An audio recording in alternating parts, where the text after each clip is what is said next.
Hey everybody, it's definitely the overall gamer. And Scott, I see your face over there. Like, this is like 4 consecutive openings where it's just like, hey everybody, it's Laugh at Scott. What the hell, man? It's not laughing at Scott, it's laughing at myself for the way I'm fucking dancing at the fucking start every time, dude. I don't get to see it, okay, so... It's Old World Gamer and Scott David King. And we're back for a Retro Indie Fixels podcast. Back for another week of gaming news and guilty pleasures and all that good stuff that comes with the gaming stuff that we talk about. So, ladies and gentlemen, this is the week of... Yeah? Okay, same thing that happened to you earlier just happened to me. Oh, your mic went out? Yep. Just crackle, gone. I was like, Scott, oh, son of a bitch. Also, thank you for that host, Mr. Cease. Where's the alert box? There she is. Making sure my box is... for some reason, it didn't go off there. Maybe I missed it. I'm not sure. Maybe. But, yeah, so, ladies and gentlemen, boys and girls, children of all ages, this is the try not to talk about the coronavirus plus E3 bullcrap week of the Retro Indie Pixels podcast. There is no E3. That's the problem. Having to try to not talk about that is a pain in the ass, because that's all anybody wants to talk about. So, I will mention it once, and then we're done with it. Now, I might mention it more than once, but it's because it's going to come up in the subject. But, I did my very best to avoid it as much as possible, which means that my news section this week is going to be slightly smaller than normal. Maybe like 1 or 2 articles less than normal, but you know how it is. We're doing our best. We're doing our best to not talk about it because it's depressing. Because we're losing literally everything, all the sporting events and toilet paper and all that sort of stuff. But you know what that means? All of us streamers out there, we are legitimate entertainment right now. Right. Because eventually, if this keeps going bad, people aren't going to be able to record new episodes and stuff. Because, like we were talking about earlier with Scott, if you have a hockey game and no one's in the stadium, guess what? There's still like 100, 150 people there. Just both teams, the coaches, you got your refs, you got people cleaning the ice, you got there's so much stuff. So, they can't do it. The only sport, actually, I didn't mention this, Scott, the only sport that I can see working are all the outdoor sports. Yeah, golf. What I understand, golf is still going strong and stuff like that. Because the fact is that if you get all the crowds to leave and it's just the players and you're televising it, well, there's not that many people. And even if it is, you have an open air area kind of thing, right? Right. Like, there's not as much contact in something like golf or baseball or, you know, several. Now, then you got football. But anyways.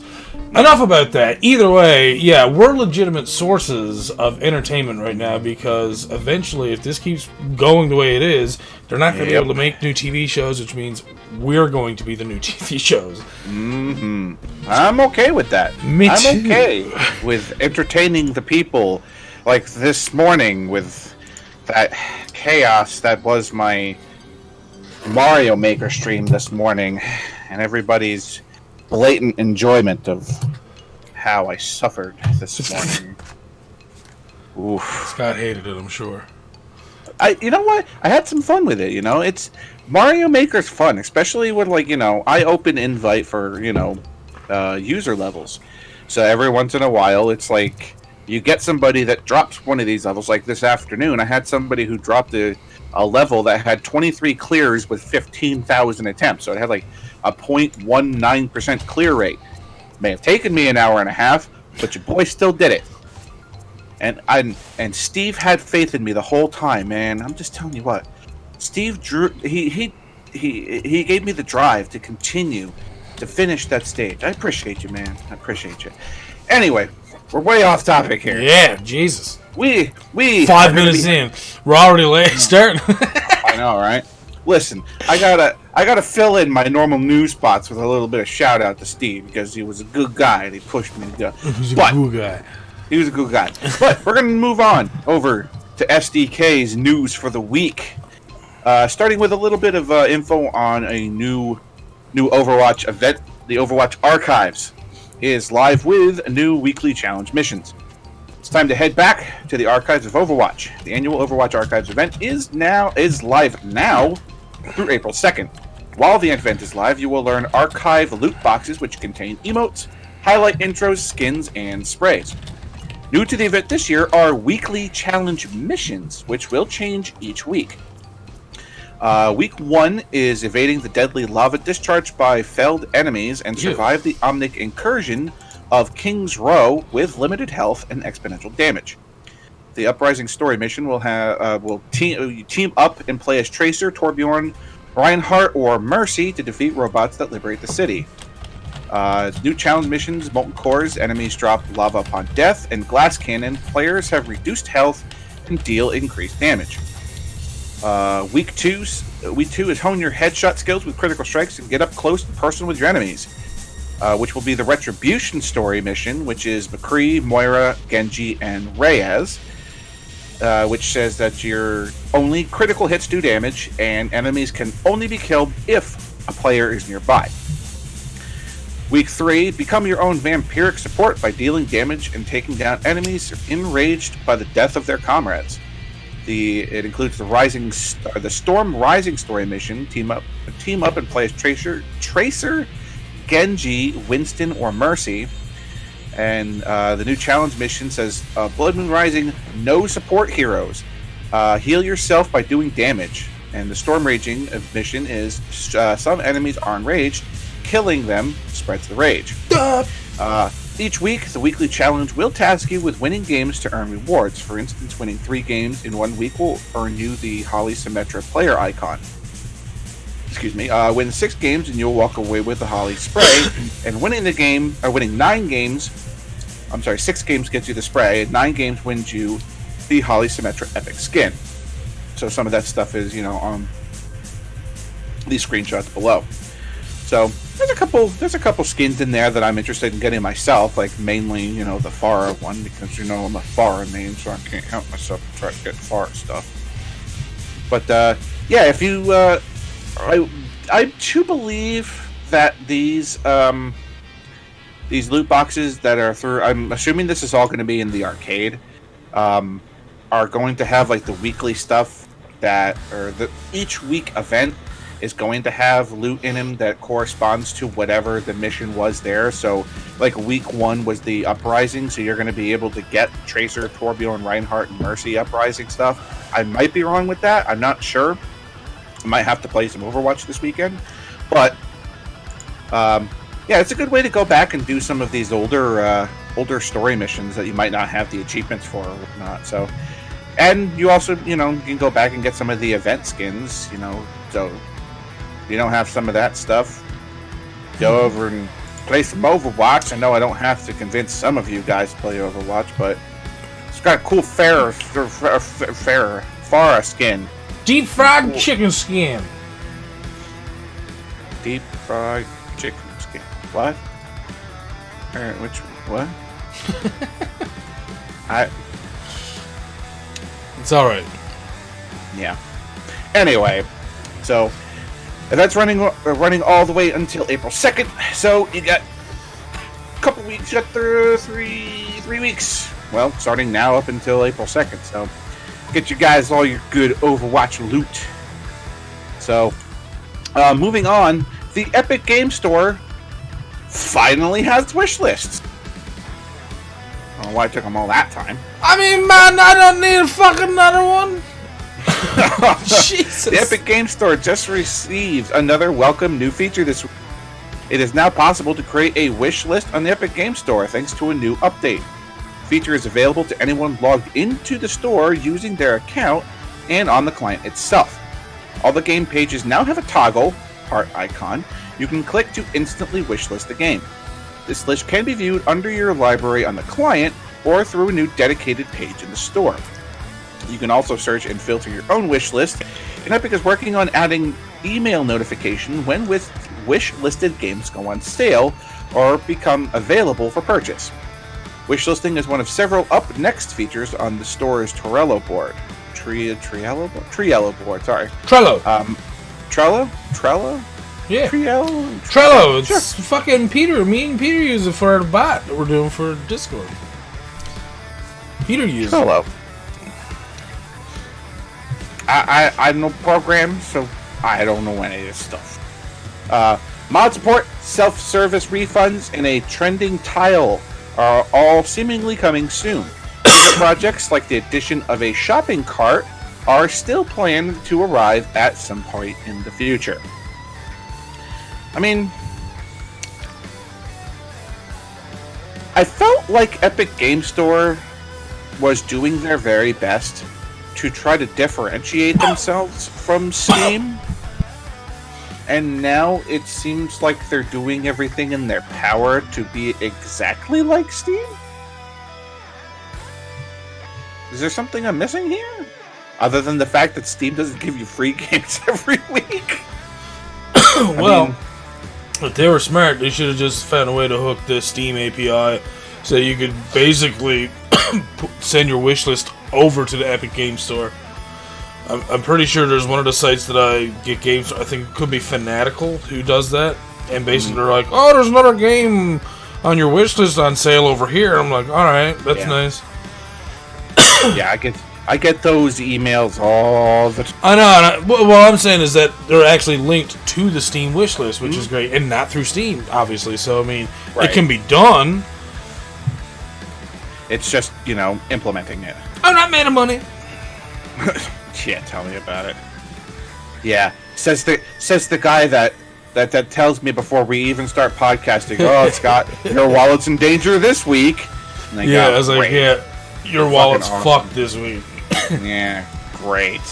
Anyway, moving on. So we reported on this a couple weeks back, but we have some new news about the new Tony Hawk Pro Skater game. More evidence of a new Tony Hawk game in the series has popped up thanks to the band The Death Set. According to now removed Facebook posts from the band, it has licensed 5 songs to the Tony Hawk 2020 game. Luckily, YouTuber The Nathan NS grabbed a screenshot of the post before it was removed and shared it on Twitter. Post reads, "Just licensed 5 new songs to Tony Hawk 2020 game. You'll be hearing this shit soon." The Death Set is an experimental art punk band originally from Sydney, Australia. This newest bit of info follows reports from November. Report from November, the Tony Hawk Pro Skater series may be getting revived. Around the same time as the report, skateboarder Lizzie Armanto, who was in Pro Skater 5, confirmed she'd be in the next one. Keep in mind, none of this confirms a new Tony Hawk Pro Skater game or a remaster of a previous title, but something Tony Hawk seems to be cooking at Activision. Cooking with Tony Hawk. That's gonna be... Yeah, there you go. That's all it is. It's just 3 hours of Tony Hawk cooking alongside Emerald Lagasse or Martha Stewart or something like that.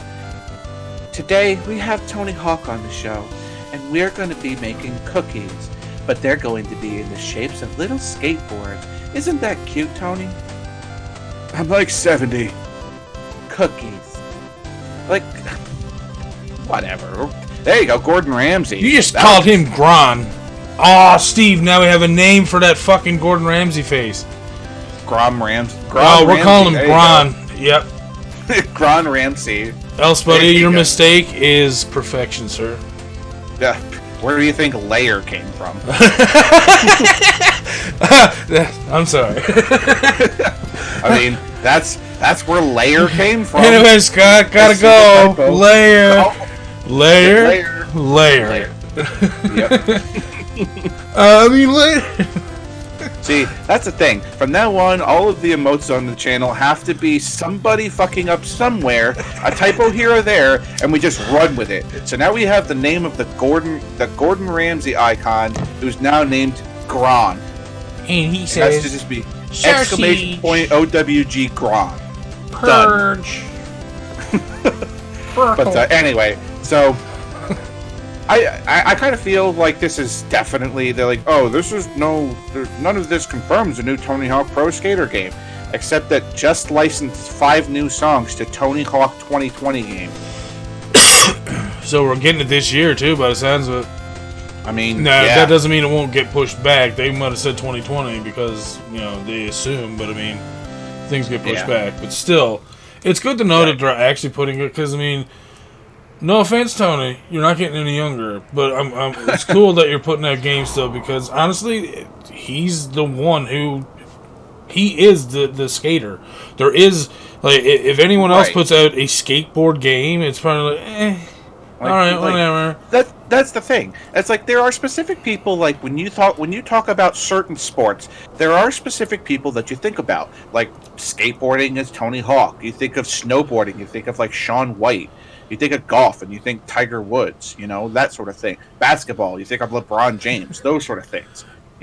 And Tony Hawk is probably going to be like the face of all good skateboarding games for who knows how long, until somebody else shows up that proves to be a greater GOAT than Tony Hawk is, or was. I don't know if he's I don't know what he does now, but I think he's in his 50s.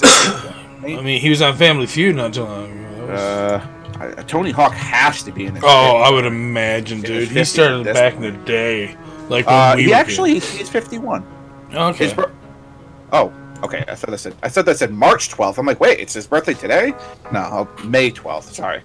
Yeah, he's 51. He'll be 52 in May. So it's like, I sincerely doubt that he's gonna be, moving on or gonna be continuing actually doing any skateboarding in his regular life. I mean, he may be still. I don't know. I wouldn't be surprised. And not only that, but he also has a son, too. And if he's in skateboarding, he's probably coaching the shit out of him. Probably. And if that's the case, Jesus. It's basically saying, here, Tony Hawk, here's a new body. Go do some more crazy shit that no one ever expected. Yeah. Here you go, Evel Knievel. You have Robbie. That sort of thing. Mm-hmm. You live vicariously through your children and watch them, go up 50-foot ramps and crash their face into it and half die. I don't know, whatever. But there's a legacy going to be built there, and maybe that'll be the next big thing. So whatever his son's name is, Hawk or whatever. I don't know. But I mean, like I said, like Shaun White is like the name on like most of the big snowboarding games, because it's like Shaun White's the guy. You know what I'm saying? So, but yeah, 2020 seems to be what they're aiming for a new Tony Hawk game. I can't say that I've played any. No, that's a lie. I have played some Tony Hawk games. I was never any good at them because there's so many buttons. You gotta do all the buttons and the whoosh. No, that's I'm telling you, if you play Tony Hawk's Underground 2, that is, in my opinion, the pinnacle of the Tony Hawk games. In my opinion, I played some of the other ones, like the previous ones, just Tony Hawk's Pro Skater and 2, 3, and I think 4. And I think after that was Underground 2. I played Underground 2, and I think I had that other one that they had shortly after that too, but I can't remember the name of it. But anyways, yeah, no, some of those games, once you get playing them long enough, yeah, those games are so awesome. I mean, I'm sure, like, if you, like, actually just sat down and tried to grind the game, like, you would start getting better at it and better at it. Like, I guess this would be the same for any other game. It's what the goals in each level are for, basically. It keeps progressing you to get better and better each time. Right. So maybe when we get a little bit more information on it, we'll let you guys know in the future. So, I was excited to hear about this. We apparently are going to be getting 2 Nintendo Directs this month. Yeah. 2 Nintendo Directs. It looks like Nintendo is prepping not 1, but 2 Nintendo Directs in March. According to a VentureBeat report, 2 new Nintendo Direct presentations are currently in the works at the Japanese company, both due before the end of the month. The first, in which the site says could take place on March 18th, will focus on the Switch's indie lineup for the next few months, similar to last year's 90s Spring Showcase, which Nintendo hosted around GDC. This year's GDC has been delayed, but Nintendo will nonetheless round up indie games up for said Direct. VentureBeat also says there's another mainline direct to follow on March 26th, which will focus on Nintendo's first-party and major third-party games for the Switch. This is a full direct in the style of last September's direct, which was the last time Nintendo hosted one of those that's not focused on a specific game. Indeed, Nintendo's lineup post Animal Crossing New Horizons looks sparse, so the platform holder would want to reveal some of its plans for 2020 to fans and reassure investors. Nintendo usually announces directs just a few days ahead of time, so expect to hear about either or both soon. Oof. We have been without a solid Nintendo Direct for quite some time now. And now we're getting 2 in the same month. Now, honestly, I'm expecting the March 18th Nintendo Direct to basically focus around... Well, that was the indie one. So that's a question. I don't know. I can't think of anything that's going to be coming up for the Switch now. I mean, we talked about a couple games, about the indie games for the Switch, but that's going to be interesting to see exactly what's going to be coming for the 18th. I was thinking that they were going to talk about Animal Crossing, but the second one's going to be they're on March 26th. They said is a possibility for a second one this month, but that's going to be after the release. So who knows, man? I'm excited for that. I'm excited for Nintendo Directs because they always show something super cool. Because it's Nintendo. They don't half-ass anything, so they're not going to show you a Nintendo Direct where it's just I could have been watching a movie instead. It's always a conversation starter, you know what I'm saying? It's always that I watched the Nintendo Direct, and now I want to discuss it with my friends. Oh, God. Yeah, our Discord is always lit after a Direct. Oh, yeah. So, keep your eyes peeled, guys. March 18th is the supposed... My eyes! You took away my peels! You peeled them, no! But maybe we'll talk about it next week. If March 18th is when we actually get the Nintendo Direct, for those of you that might have missed it, we might be able to talk about it next week. And then the next one will be on the 26th, which I believe is a Thursday. I mean, yep. Once Animal Crossing is out, maybe we'll be podcast. I don't know. We may be losing Stefan for a few weeks. We don't know. But, hello, work. I'm sorry, I've got... never mind. I got coronavirus. Gotta stay home for 14 weeks. Sorry. I got paid leave. Sorry. Oh my god. I never even thought about that. How many people are going to use that as an excuse to stay home and play Doom Eternal or Animal Crossing? Or anything. Oh my god. Anyways. Moving on. Here's something interesting to say, guys. Team 17 is releasing its first Worms game in 4 years this year. A new Worms game will be coming later this year, developer Team 17 has announced. The studio confirmed the news today over Twitter with a short teaser video showing the progression of the Worms franchise over the years in an animated television.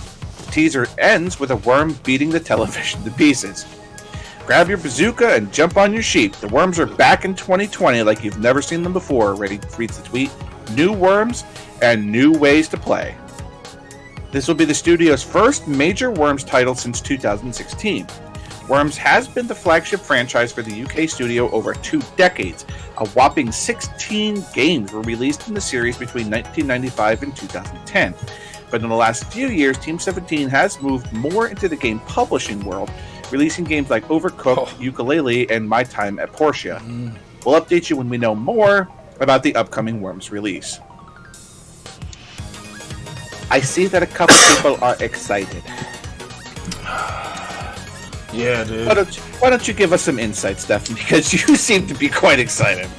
Well, I grew up playing Worms with my good friends when we both had Windows 98 PCs. Those good old Pentium 2s. And don't get me wrong, they were fucking awesome. Windows 98 2nd edition, baby. Anyways.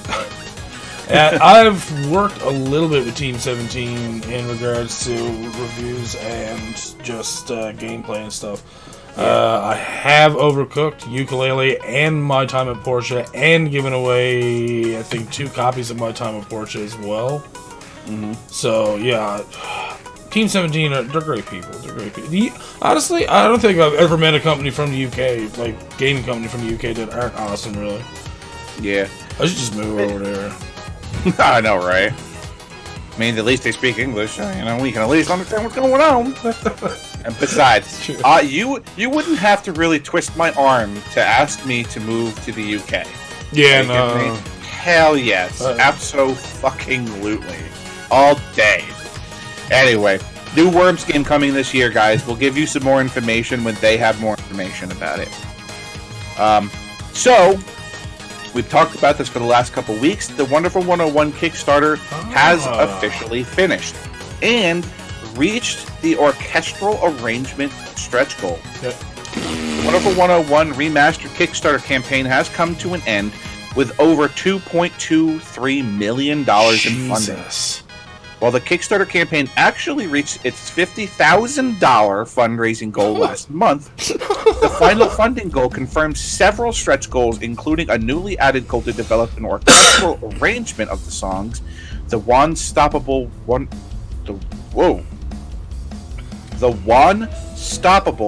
Wonderful 101, and Tables Turn. 100. Well, I know. Whatever I said. Yeah. But not all of that is down to Kickstarter. In fact, the Kickstarter campaign fell just short of the $2.25 million funding tier needed to unlock the new orchestral arrangements. Funding was eventually passed thanks to donations made during a Twitch stream held during the final hours of the campaign. The 2 orchestral arrangements will be made available on the full soundtrack release for the game and possibly also the abridged soundtrack. The Wonderful 101 Remastered comes to the Nintendo Switch, PlayStation 4, and PC on May 19th in North America, May 22nd in Europe, and June 11th in Japan. While the game itself will be a remastered largely without extra content, there will be new time attack mode added to the mix along with the addition of Lucca's first mission and Lucca's second mission. You know, the fact that they had, like, they wanted $50,000 to just remaster this game. $2.25 million? Like, holy crap, dude. You made an extra $2.2 million on what you wanted. I know, right? Wow. So, I mean, congratulations to them. And also, like, the Kickstarter completed, like, a few days ago. Like, I want to say it was Monday it ended, I would say, with a question mark. Yep. But the game is going to be coming out in like 5 or 6 weeks. Like, damn. Dumb. Like, it's a super crunch time for them, I guess. You know what I'm saying? They're probably already in the process of doing it anyway. So they're probably going to do it regardless as if they made their goal or not. Yeah. But, like, it definitely helps the developer having all that extra money. It's like, all right, now we can pay our developers more, get more stuff done on it, bring more people in, make the game even better, you know, and then crunch time will be completely worth it because we'll be able to pay everybody for crunch time, you know? See, people aren't realizing that with Kickstarters and stuff like this. This basically means that you don't have to go to the store. You don't have to go and download it or whatever on the day of. You don't have to pre-order it. This is your pre-order. Kickstarting a game that you want to play is basically pre-ordering the game. As soon as it's done here, it's yours. You're done. And then not only that, but depending on how much you actually wish to donate and help out a game that you want to play, you get extra stuff. Like, and not just like, thank you. Yeah, you get a thank you for like donating $2. But like, you donate like $100, most times you get like, oh, here's a physical copy of the game, and here's like a leather bound. I'm like, what the? They give you crazy shit with a lot of this stuff. So I mean, it's definitely worth looking at Kickstarters. There's a reason why we cover them, because there's a lot of cool stuff that you guys can get through Kickstarters, as well as awesome games. So. So congratulations to you guys, man. Just like, that's crazy. Like, absolutely blew all the expectations that they had out of the water for damn sure. I know that because like they were looking for $50,000 and ended up with $2.25 million. So looking forward to actually checking that out. So I know that 2 games come out in 8 days. One of them Animal Crossing, and the other one is the one that I'm excited for. Except that I'm about to read this article. Doom Eternal PC specs, and we're about to list off the recommended and minimum requirements. Doom Eternal PC specs have been posted by id Software, and we've popped them in for you below. The Steam page for Doom Eternal has been updated with the minimum and recommended specs for PC. Below, you'll see how much memory is needed, which graphic cards it will make it look lovely, and notes for both low and high quality settings. For those with the hardware and you're lucky enough to have it, the game can hit 1,000 FPS, according to lead engine programmer Billy Kahn. But for those who don't have such blistering hardware in their rig, you should be able to hit 60 FPS if your PC has the following specs. So, the Doom Eternal's minimum PC specs requires a 64-bit processor and operating system. Sure, most of us will have that by now. 64-bit Windows 7 or 64-bit Windows 10 should have that by now. An Intel Core i5 at 3.3 gig or better, or an AMD Ryzen 3 at 3.1 gigs or better. 8 gigs of RAM. For your graphics card, you need GeForce GTX 970 4 gig, GTX 1060 6 gig, or a GTX 1650 4 gig, or if you're with Radeon, you need an Radeon. Sorry, you need an R9 290 4 gig or an RX 470 4 gig, 50 gigs of storage space, and that's to be able to play it on 1080p for 60 FPS. All right. Now, let's get to what they recommend to be able to play it at 1440p. The same 64-bit processor, Windows 10, an i7 67K or 6700K or better, or an AMD Ryzen 7 AMD Ryzen 7 1800X or better, 16 gigs of RAM. And here we go. For your graphics card, this is their recommended specs. For NVIDIA, they want you to have a GeForce GTX 1080 8 gig, RTX 2068 gig, or for AMD, a Radeon RX Vega 56 at 8 gig. So basically an 8 gig or better graphics card, which is craziness anyways. Excuse me. Those playing any version of the game can look forward to what sounds like a fantastic metal soundtrack, Doom 64 as a pre-order bonus, and much more. Get caught up on everything that's to know about the game through the Doom Eternal Hub. It's out for PC, PS4, and Xbox One on March 20th, and the Nintendo Switch port will become available later on in the year. So glad I'm not a huge Doom fan. Hey, you can play it on low quality, which is 1080p, dude. I mean, honestly, if you look at the additional notes down there, high quality settings is 1440p. It's not even that. Come on. Yeah, except that my graphics cards aren't that good. I have a 950 2 gig. Oof. Yeah. I don't know if my computer can handle it. And I'm sad. I am. I might be getting it anyway, just to see what it would do. But I have very, very low expectations. You never know. You never know. Maybe.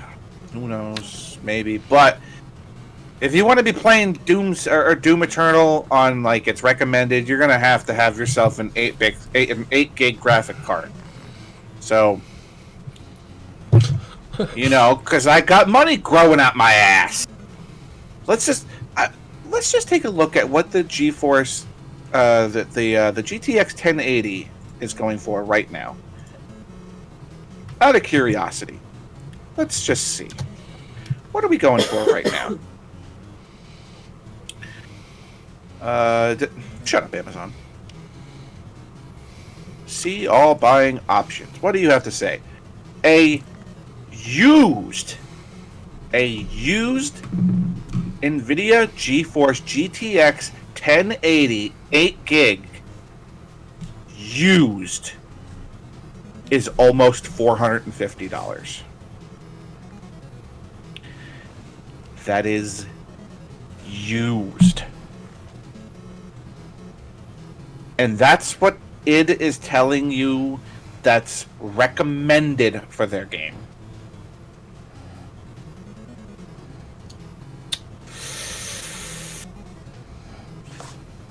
Yep.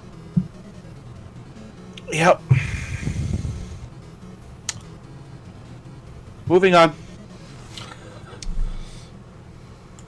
So, moving on. Oh, I'm sorry.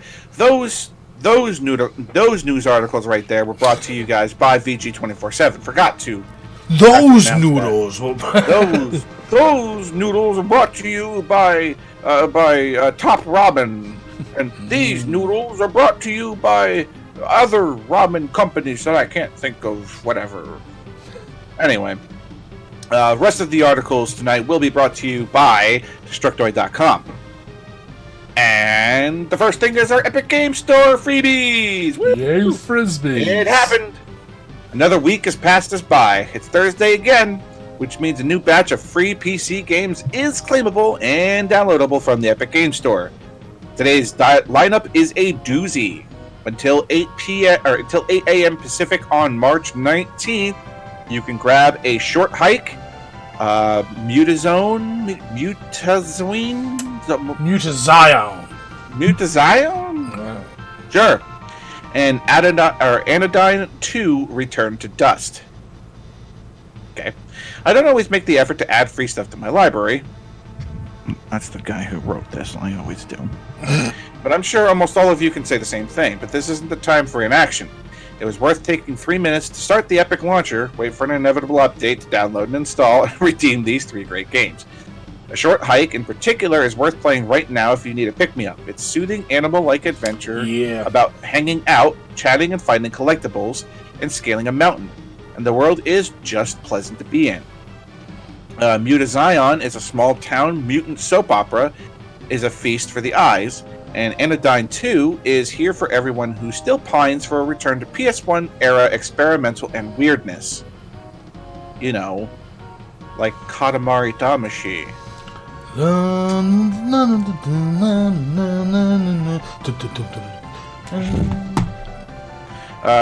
Not to be hyperbolic or anything, but that's Time Chamber.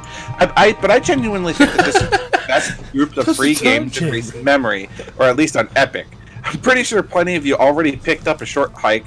Mutazione and especially Anodyne 2 aren't as widely known around here. Give them a shot while the time allows. Next week, from March 19th to 27th, Epic plans to give out the Stanley Parable and Watch Dogs. Oh. Huh. But yeah, you got 3 games for the Epic Game Store. This is what I'm talking about. 3 free games. How could you not like the Epic Game Store? There's still people ban Epic Game Store, blah blah blah blah. Ban Epic Game Store. Shut up. Get your free games and shut up. Anyway, moving on. I thought this would be a story that you would enjoy, Stefan. I don't know if you saw anything about this, but an Animal Crossing player has earned 1 billion bells for the Post model. With a combination of brute force determination and a deep understanding of Animal Crossing's inner workings, a streamer named Brian MP16 has earned an absurd 1 million bells in the game.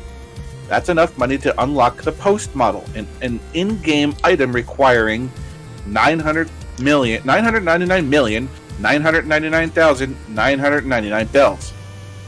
Legitimately. The long-time bucket list goal wrapped up just in time for this month's Animal Crossing's New Horizon. This billion bell feat took around 180 hours of playtime, which was streamed over 2 months, but that's nothing compared to all of the practice and know-how he needed to pull it off in the first place. Long story short, Brian MP16 played the stock market to earn a cool billion. He bought low and sold high, but on a much grander scale. He used time-saving strategies to predict, calculate, and maximize his profits using 8x price spikes, and then put in the work until he maxed out his bank account. There are all sorts of quirks and limitations related to Animal Crossing on GameCube. You can only hold up to 549,999 bells in your inventory, for instance. So it's interesting to read his plan of attack. If you've never gotten to the post model with a Nook code like the rest of us, here's what it looks like. Right there. Why go through all that trouble for one humble object? It's always been my dream to legitimately obtain every item in the game, at least the ones possible to do legitimately, Brian MP16 said. I have legitimately obtained every other item in the game, including the mailbox at 100 million bells. So this is the final item. And the fact that no one has ever done this before is an added incentive. His Reddit post was, I became the world's first Animal Crossing GameCube Nintendo billionaire, and now I'm running a weekend charity event to save animals affected by the Nashville tornadoes. See, I like that. I like the fact that he has, he's done something that nobody else has done before. Getting to... Stop there. Uh-oh. First of all, uh-oh, you guys have to realize this is Animal Crossing for the GameCube. He's the first one to probably show it on camera. Do you think that there's nobody else in this world who has ever went and got that? Legitimately. I'm sure there's at least a handful of people who have done that. That's the only thing I don't like. Everything else is fine, and I'm, it is cool. That's a cool thing to do it in just 2 months. He's probably the one who's done it the fastest. That's what he should be taking claim for. To be the fastest to become a billionaire on Animal Crossing for GameCube. But I would imagine there's probably people who've done that years and years ago just because they love the game and they just, I'm not going to get a PlayStation 2. I'm just going to keep playing my GameCube Animal Crossing forever. And that's what they did. I mean, if it's 180 hours and done in 2 months, I mean, again, that's a long time. Mm-hmm. Anyone can do that, is what I'm saying, in that amount of time, in like X amount of years that it's been released. So, I mean, I don't think he's the first, but he's definitely the first to probably record it and do it in that amount of speed, because that is still pretty fucking quick. Yes, yeah. And not only that, but he also put in the strats for it. That is also very important to know. That's really that cool he actually put in the time, put in the effort to actually figure out how to get there fast enough as well. So good on him for that. Yeah. Just the first thing, that's just gotta go. I'm sorry. Yeah, okay. Fair enough. But the fact, he's also, taking the opportunity not only to, this is like a big event. He's clearly the first one to be doing it on a recording, doing it live, recording the whole thing, and doing it in only 180 hours. Now he's using that popularity that he's got for himself by doing that to running a charity for the people who were, the animals that were affected by the Nashville tornadoes. That's really cool. That is super I like cool. that. Yeah, That's like super that awesome, and I really hope that, I don't know, when was this article? This was the 9th, so a couple days ago. So he might still be doing it this weekend? I'm not sure. Oh, nice. But you might have to go check him out. So his name again was Brian MP16. So if you guys are interested in going and possibly checking out what might still be a weekend charity stream for that, so you can go do that. Yeah. So, all right, guys. I told you that I was only going to talk about this once, so here it is. Following E3's cancellation, Microsoft and Ubisoft are looking into doing digital events. Yesterday, we received the inevitable news that the Entertainment Software Association was canceling E3 2020 due to the ongoing coronavirus pandemic. In the aftermath of the announcement, several publishers have reportedly started looking into alternate plans on how to showcase their wares and press to the public. According to Kotaku's Jason Schreier, Warner Bros. Interactive had huge plans for this year's E3, including reveals based on million-dollar franchises such as Batman and Harry Potter. Schreier notes that Warner Bros. Was even considering holding its very own press conference at the event, which was the magnitude of the reveals the publishers had planned. Alongside Warner Bros., other industry giants such as Microsoft and Ubisoft had also important lineups for E3 2020. The former intended to showcase its Microsoft Xbox Series X hardware ahead of the platform's launch later this year, while Ubisoft had a whole run of major releases on the horizon such as Watch Dogs Legion, Gods and Monsters, Rainbow Six Quarantine, and a new Assassin's Creed title. As such, these and other names are looking into plans to hold some form of replacement showcase.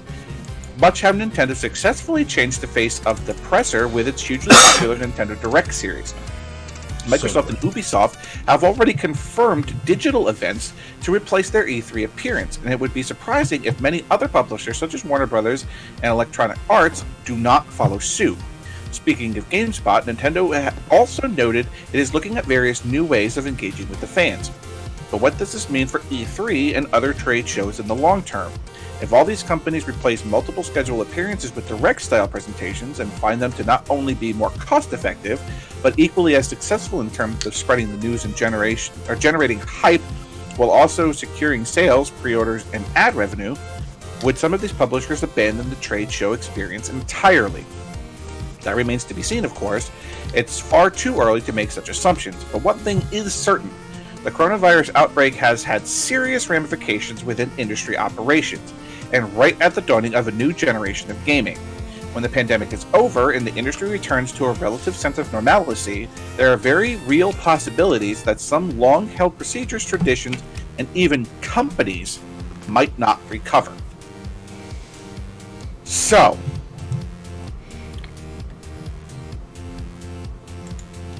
I think this may be a gift horse, or like looking at this. I was using the wrong term there. I think this is going to be kind of like a hidden gem. All right, canceling E3. Yeah, all right, whatever. We knew it was going to happen. There are other events that are going to be canceled because of this outbreak. We know that it's coming. We know this is going to happen. And, well, yes. Hear what I have to say, yeah, right? no, all I right? know. I understand what I'm saying is weird. I'm saying the coronavirus is a hidden gem. But there's a reason for this, all right? Shows like E3 have completely lost what their purpose was in the first place. Yep. All right? And honestly, I think the farther and farther down the line we were going with shows like E3, the farther and farther away we were going to be getting from it in the first place. And it was going to become something that's less and less interesting to the public to begin with. Yeah. So, canceling E3 might be the start of something that could be potentially better. Like what the article was saying, and all of these companies will start doing online presentations like Nintendo Direct. Okay? I don't know about you, but whenever Nintendo says there's a Nintendo Direct coming, I know my ass is stuck in my computer chair because I want to see what's coming.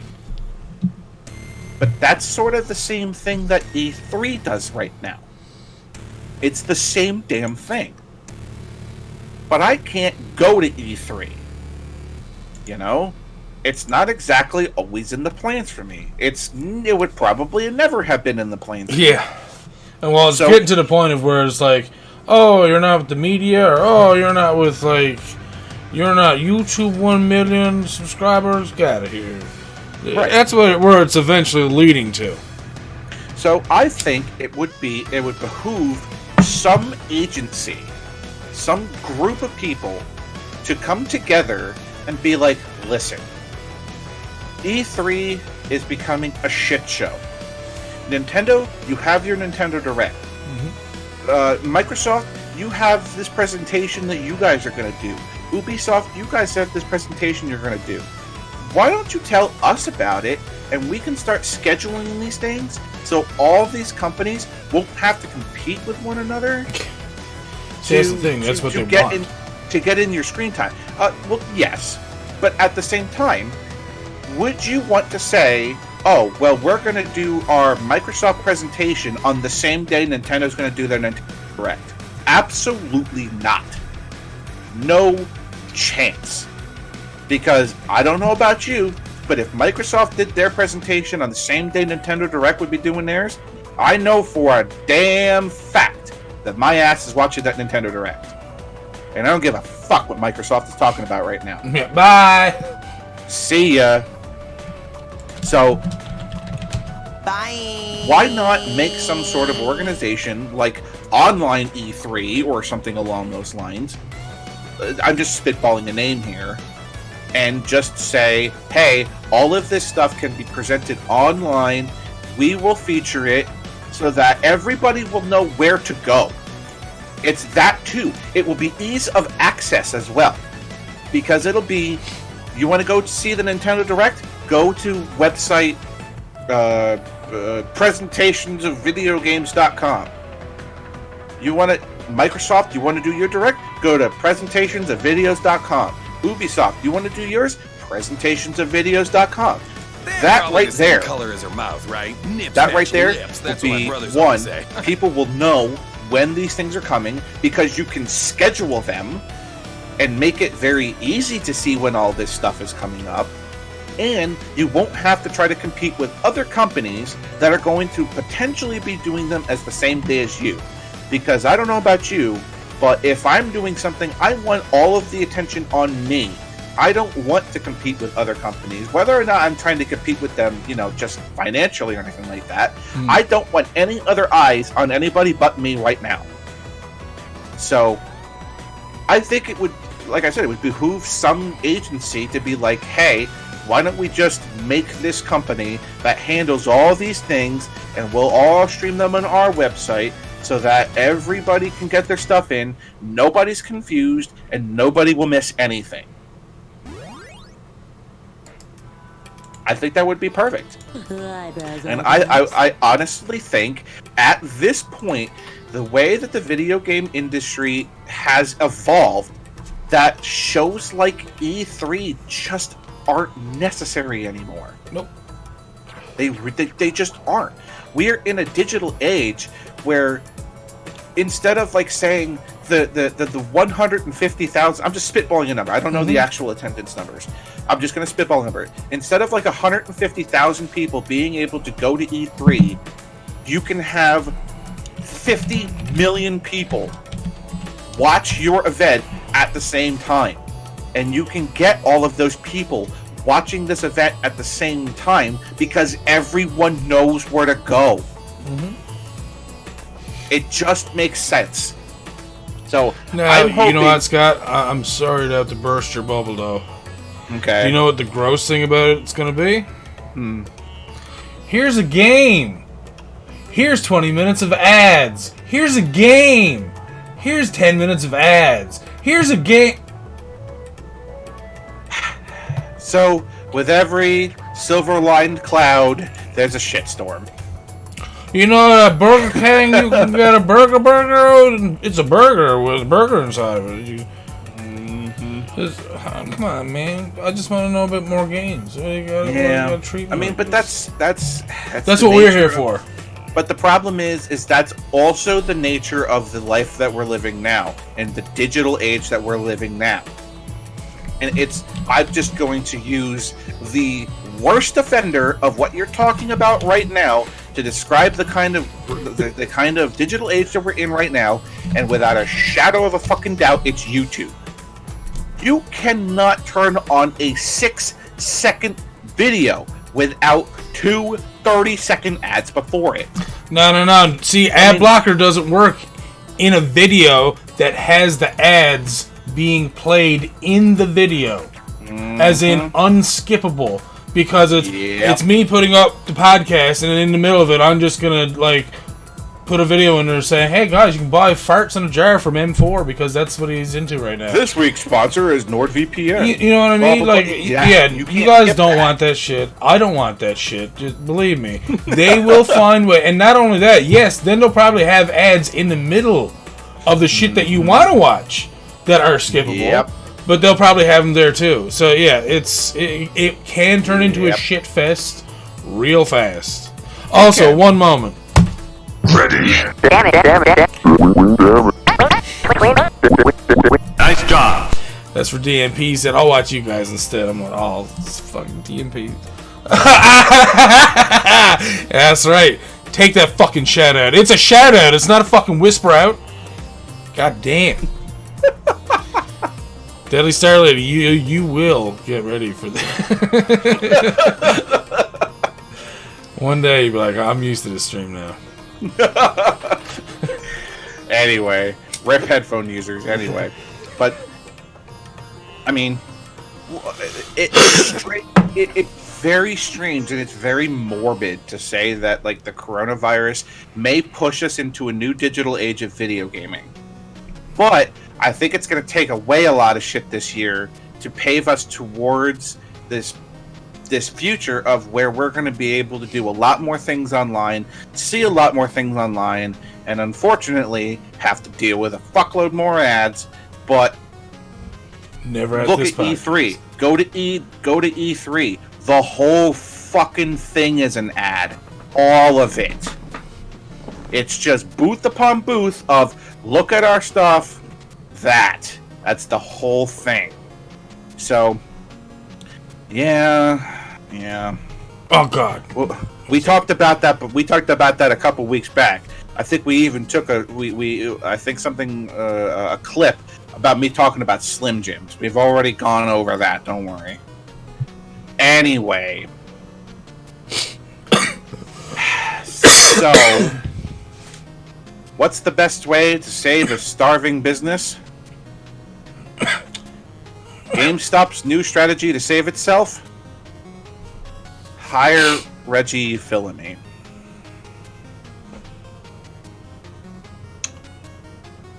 Reggie's coming out of retirement. Sort of. Less than a year after stepping down as president of Nintendo of America, Reggie Fils-Aime has picked up a part-time gig at GameStop. No, he's not going to be slinging Power-Up Reward Pro subscriptions. GameStop is overhauling its boards of directors, and that includes appointing Fils-Aime to the board. On Twitter, Fils-Aime wrote, "The gaming industry needs a healthy and vibrant GameStop. I look forward to being a part of the GameStop board and helping make this happen. As we've documented many times, GameStop is in the tough position of watching sales decline and losses pile up. Many have accepted its fate as a failing corporation, far more likely to close its doors than to right the ship. GameStop hopes that Fils-Aime's expertise and guidance can help turn things around. He's not a bad candidate, considering all that he helped accomplish at Nintendo. Fils-Aime won't be alone. He's part of a leadership refresh at GameStop that also sees Bill Simon and J.K. Simon Schick. Oh my God, Simon Schick. That's as close as I'm going to get. Take up spots on the board of directors. Simon has experience in the retail and food industries, most notably as the president and CEO of Walmart in the early 2010s. Simon Schick is the current president and CEO of PetSmart. So we have a retired Nintendo CEO, a guy who was a CEO of Walmart, and a guy who's the current president of PetSmart.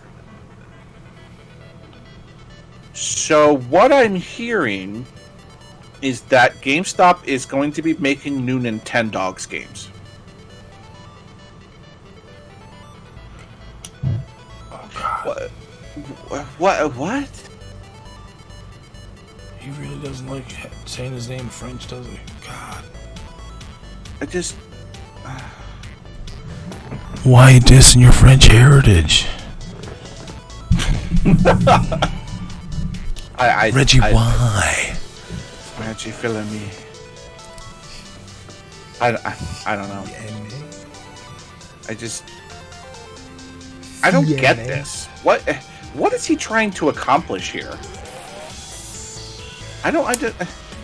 He had a great history with Nintendo. I had a bunch of suits, so I needed to use them again. Right? That. So it's like, hey, we had a good, nice history with Nintendo. So we're going to sail away and jump into a burning raft that's already taking on water. A raft. You know? It's like 4 chopped down trees that are held together by freaking plant fibers. I don't fucking know. It's okay, Reggie brought gum. And Mario suit lapel pins. That's right. If anything, if it comes down to it, we can stab the fish with our pen or lapel pins. We could be fishermen for life. I don't fucking get it, man. I don't understand. Just dumb. Anyway, moving on. I'm gonna read this article. I'm gonna read it word for word as what the person or who the. Bleh. I'm gonna read it word for word. The person who wrote this has their own opinions on it, but I'm literally just gonna read it that way. I don't agree with them. This weekend, Mortal Kombat 11 held its Final Kombat 2020 tournament in Chicago, which saw the gory fighters fight as players throw down to prove themselves the best in the world. Accompanying the spine-snapping action, developer NetherRealm Studios had a couple of reveals in store for eager fans. The first showcase was the impressive gameplay trailer for long-awaited DLC character Spawn, while the second reveal was the uncensored red band preview for upcoming animated movie Mortal Kombat Legends: Scorpion's Revenge. And in keeping with the fan fiction-tastic title, the preview is oddly childish. So I get it. We aren't as old, gray-boned, cynical as my bad self, but it's been a hell of a long time since someone marketed something to me by specifically boasting of its extreme violence and bad language. In fact, the whole presentation reeks of, whoa, Mom isn't going to like this, leaving me wondering if I'm just getting too jaded or whether Warner Bros. Truly sees its faithful Mortal Kombat franchise as kids, giggling over swear words and freaking out at an ounce of claret. Is that what we, the community, are to them? Oh my god, swearing and blood! It's a snug assumption, given that Final Kombat also ran previews for the equally edgy Harley Quinn animated series. Perhaps as fans, we reap what we sow, but personally, if you want to sell me on a Mortal Kombat movie, just show me something that's stylish, fluidly animated, and faithfully reps the universe and its characters, without leaning hard on the assumption that I'm going to get palpitations because someone said shit. MK doesn't need the gimmickry, we already love it for what it is. Huh, said the old guy. Regardless, if you missed out on the action and want to check out Final Kombat 2020, the full event along with clip highlights can be found over on the official NetherRealm Twitch channel. Mortal Kombat Legends: Scorpion's Revenge launches on digital platforms April 12th, with a Blu-ray and 4K Ultra HD release scheduled for April 28th. Alright, so I watched this trailer already. Yeah, we just watched it as well. And I watched it with the sound on. And I like it. Me too. I didn't need the sound on. I am a fan. And I can already tell you why this works without even needing the sound. I'm sure there's people like Liu Kang who probably doesn't even swear throughout the entire movie. Nope. And then you have someone who, like Johnny Cage, who's... One second. What in the fuck is this track? 3 minutes of this? Jesus Christ. Sorry about that. Anyways, what I was saying is that, and then you have someone like Johnny Cage, who, as you can see, gave people the finger, and then, you know, that's who Johnny Cage wants to be. That's who he's supposed to be. He's supposed to be a dickhead. He's a celebrity who's full of himself. That's the whole point. Yep. So, you know, And oh no, it's so gross and gory and stuff. It's like, again, it's Mortal Kombat.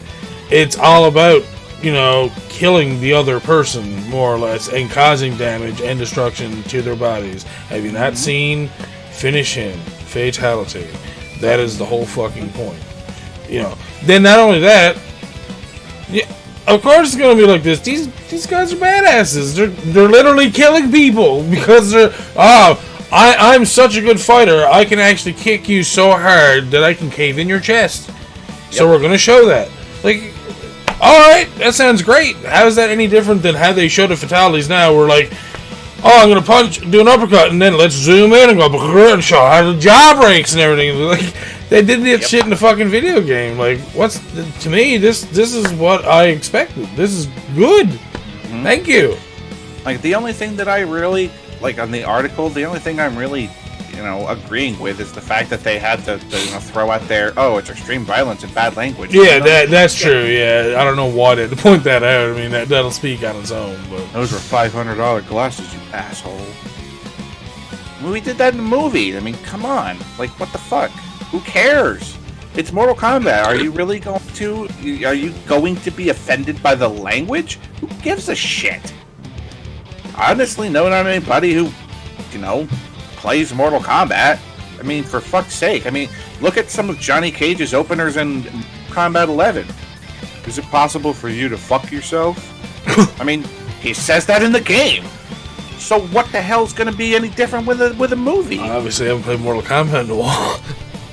You should, okay, for a good laugh, you should just watch Johnny Cage interactions on Mortal Kombat 11. They're hilarious. Is why Johnny Cage is by far my favorite Mortal Kombat character, and it's not even close. I have loved Johnny Cage always. He's always been like the dude where I'm just like, fucking, I want to be Johnny Cage. He was awesome. Because he's Johnny fucking Cage, man. Come on. How can you not like Johnny Cage? But, anyway, going back to the movie, I like it. I like everything I've seen so far. And I like the fact that they are even going as far as bringing Quan Chi into the movie in a game where he did not show up. Because Quan Chi's first appearance was in Mortal Kombat 4. So, this is long before he was ever supposed to be in the game. But this is about Scorpion. You know, it's Mortal Kombat Legends, Scorpion's Revenge. And Scorpion's resurrection was brought through by Quan Chi. But you don't get to know that until much later in the series. So this is like sort of like a prequel and then diving into the first Mortal Kombat game. So, yeah. As for the character designs, I like everything. I like the way I like the way Liu Kang looks. I like the fact that he's like slightly bigger than like his original Jackie Chan looking ass in Mortal Kombat 1. I like the fact that he has like he's not just goddamn Jackie Chan, for fuck's sake. Hey you buddy on the bike. Yeah. I like Sonya. I like the way she looks. And Johnny, I mean, you think I'm gonna talk bad on Johnny Cage? There's no chance. No chance I talk bad on Johnny Cage. Like, come on. And he looks good. I think he looks great. At least in my opinion. So, I heard you. It's Liu Kang's voice. It's so good. It's so fun. But I like the interactions between like how they show you what happened with Scorpion before his family was killed. You're gonna get to see all that stuff. You're gonna get to see, and I hope this is something that they kind of like continue with, so we can get the story of everybody and see all of everything that was happening, not just fight. Yep. Text and they at have the no end. idea. And honestly, if you were to ask me which character I think that they should go to next, you think I'm going to say Johnny Cage, but I'm not. I really think that they should delve into Kano more. Kano, drug dealer. Like, and going back as to what the Black Dragon clan was all about, like learning more about like how he built that Black Dragon clan empire, you know. Not just like, oh, well, I'm Kano and I have all this. Where did all that come from? You know, I think a little bit of backstory into Kano would be awesome. And then do Johnny Cage. I mean, Johnny Cage is pretty simple, you know? he's a movie actor and he's awesome. Whatever. Anyway, I'm looking forward to this. Like, super looking forward to this. April 12th, so... Soon. 1 month from now. Actually, it's exactly 1 month from now. So, you can get a digital in 1 month on April 12th, and the 4K Ultra HD Blu-ray April 28th. And the last thing I wanted to talk about, I thought a couple of you were going to be quite interested in. Spelunky 2 creator says that they're getting closer and closer. When's Spelunky 2 coming out? Still to be determined. Jesus. But if we had a release date, I'd be counting the days. Over on the PlayStation blog, Spelunky creator Derek Yu shared a status update and spoke about a few new improvements planned on the long-time-running roguelike platformer sequel. Although we're not quite ready to announce a release date, we're getting closer and closer, finally getting to implement the deepest parts of Spelunky 2 that I've been collecting dust on my notepad for years, he said. As you can quickly glean from the screenshots, Spelunky 2 is leaning into everything that made the perilous adventure concept so tantalizing. Simple but nuanced controls, crazy ripple effect moments, and a tough but fair challenge to overcome, while focusing on the current variety in art direction. I think we've struck a good balance now, where the graphics are crisp and easy to parse, but the details still stand out enough that you can easily soak them up as you play the game, you said. Effects like lighting and liquids are more vibrant now too, contributing to that feeling of a dynamic living world that has been our goal since day one. One thing we haven't talked about yet is audio, he continued. Eric Schrook, sorry, I'm going to butcher that name, I'm sorry. Eric Schrook, who worked on Spelunky 1, is creating a dynamic, multi-layered soundscape that is much more immersive than the first game. Each area not only has its own unique musical theme, but every creature, trap, item, and surface has its own suite of sound effects associated with it.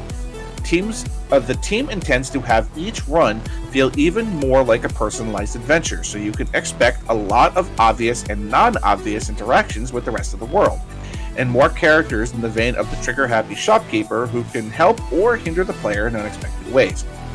Another note I hadn't thought of until now, a form of deathmatch will return to Spelunky 2, but the developers are trying to expand on the concept and make it stand tall next to the adventure mode. This game is going to drive me mad in the best way. Looks pretty cool. I mean, yeah. It's going to be interesting to see some new Spelunky stuff. That's going to be... I wonder if we're going to have some people who are going to be coming out and playing some Spelunky, if you know what I'm saying. So, yeah, I mean, it looks pretty cool. I mean, for just the one screenshot, you got some, neat looking stuff. You can see how, like, fire on the ground. Fire, yeah. There's a skull up here. For some reason, there's a scarab up here over spikes. It's like, yeah, nah, you're trying to trick me. And there's more fire in this thing. Like, yeah, and then there's some, like, little pots there. Yeah, so... Yeah, I mean, it doesn't... but, yeah, I mean, you're gonna be waiting a long time for it and everything, so... Or you have been waiting... Sorry, I got some interruptions outside here, sorry. But, you've been waiting a little while for it, but I would say about, like, what they're talking about, maybe this year. Maybe. Never know. So, anyway, that will do it for SDK's section of the news. Again, thank you to VG247 and Destructoid.com for those articles. And I will pass the torch over to OWG. Oh, Scotty. Man, I'm all gonna burn a fucking hole in that fucking wall of yours. God damn, I'm excited for it, too. Well, I'm gonna have to say it's gonna be really tough because my wallet's damp as shit because my wife just put it through the washer. Oh. So, maybe it'll survive. Maybe it won't. But by the end of the Best of Steam, we'll see. Now I'm trying to find where the fuck is that goddamn... It won't give me the fucking picture again. It just keeps going somewhere else. Uh-oh. Just this one? No, it's the wrong one! Coming back, please. Oh, there we go. This one, right? Yeah, gonna be good. There we go. Thank God. So, Scott, like I said, I'm burning a hole in that wall. And I'm starting up Steam right now. Record of Lodoss War. Deedlit in Wonder Labyrinth. Yeah, I saw this already. It's a Metroidvania starring Deedlit. Yeah. Yeah. Alright. Yeah. Yeah. Yeah. Alright, let's go. Let's go. Okay? You ready to... Oh, actually, hold on before we start. Record of Lodoss War, Deedlit in Wonder Labyrinth is a 2D style Metroidvania action exploration game based on Record of Lodoss War. Immerse yourself in the gorgeous pixel animation and take advantage of abilities such as swapping weapons and get help from elemental spirits on your journey to solve the ...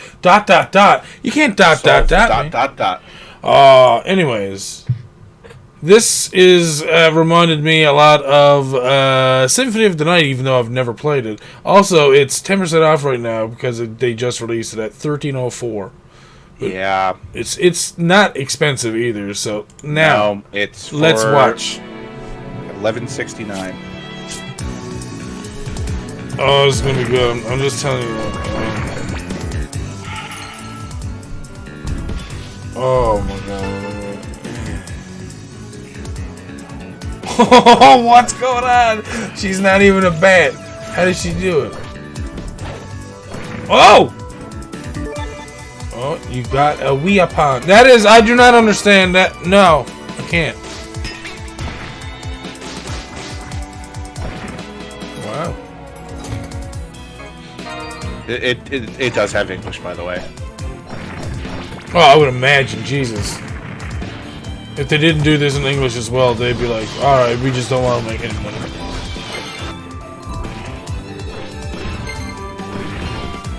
Yeah, see, yeah, I want to play this real bad too, man. Yeah, you do.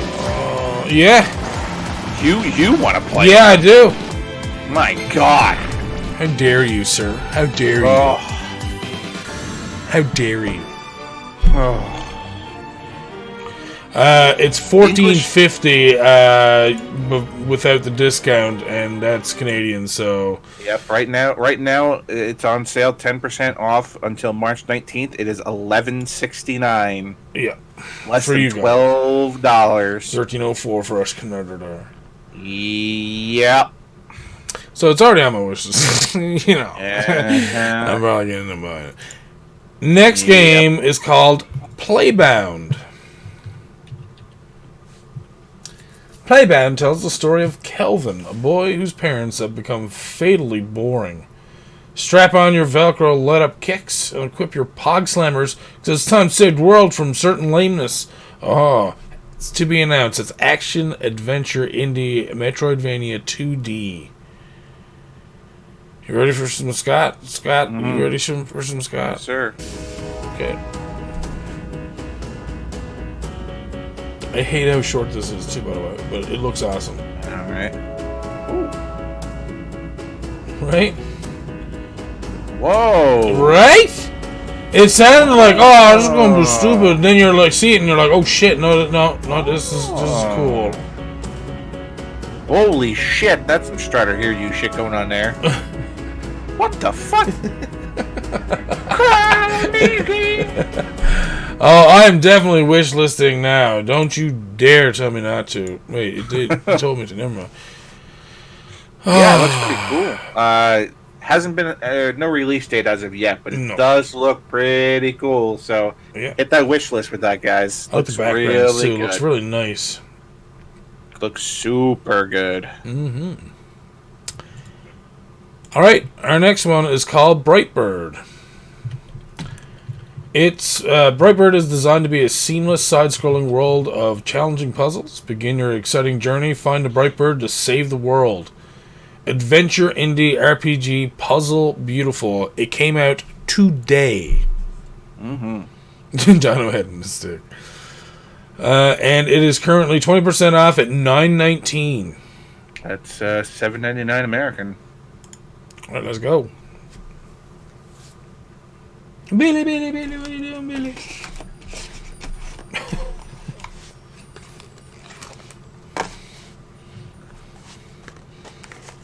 Interface does come in English and What? You get English and simplified Chinese. Okay. Ni hao. Video? Why is it white? Stop! Why are you taking so long to load, yo? Jesus, Game Hunter. Ooh. Oh, wow.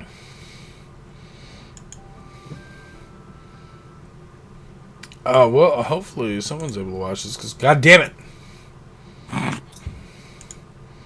It's also a 3-minute long trailer, too. Yeah, I'm trying to get into like 1 minute of it, for fuck's sake. There we go. This is where it stopped. Don't you dare stop. Yes! Here we go.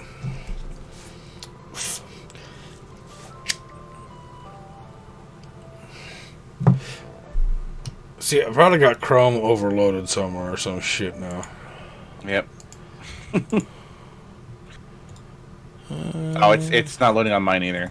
Oh, okay, okay, so it's not just me. Good. No, Could be okay. just that Steam is all like, I mean, I want to show you that game. I mean, it looks pretty cool. The art style's pretty neat, you know. Yeah, I like that bridge that he was on. Looks super cool. I like the lighting on that a lot. But I do like the I guess the almost like hand drawn that it has. Seas fall. But yeah, it's only $7.99 right now. So if you're interested in some puzzle exploration in a beautiful Chinese landscape, well, go watch the trailer if you can and make your decision from there. Because yeah, if you can. Excuse me, jeez. Alright, our next game is called Ambrosia. That'll be the one with the blue letters on the blue sky. Yep. There, Scott. Gotcha. Ambrosia is an action game about fighting fire, or science with science. Take that, science, with ingenious weapon building. As engineer Iris crafts screen-filling death dealers, single fire precision weapons, or something altogether different. There are no wrong answers, just a lot of fun ones. Coming out mid-2020. Okay. Let's go. Don't you dare diagram me this time, please. Show these fine people this awesome. No! Just fuck. No, just load. Seriously, just not. Why are you stopping? Just fucking fully. Yeah, there you go. Shit, Steam.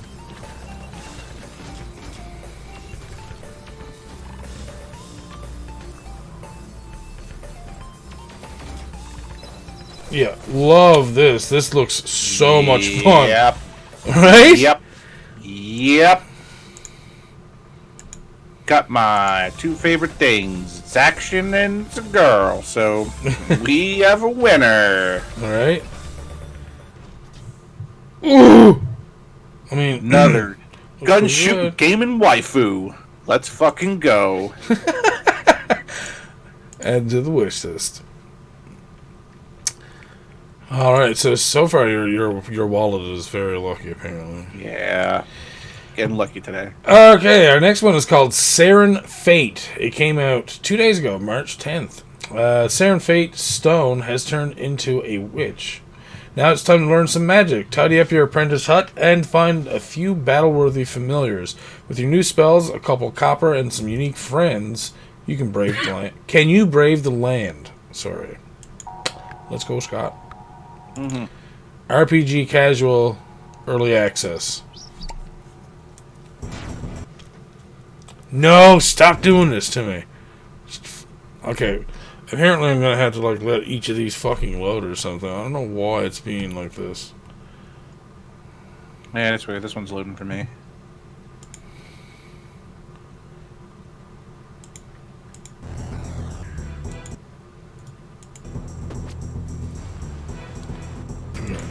I just refreshed the page. It was almost caught up again.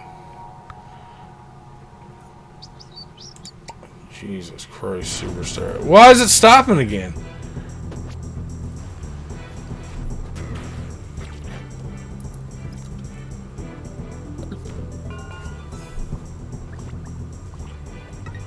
Looks pretty cool. Right? This definitely has like that it's got fishing, Stefan. I know, I've seen that. Yeah, it's got fishing. It's definitely got that Stardew Valley sort of esque look to it. So people. Alright, hold on. I'm fixing this right now. Where the fuck are you? Where are you? Fuck you.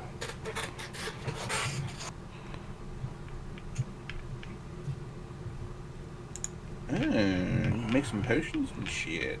Gross, don't.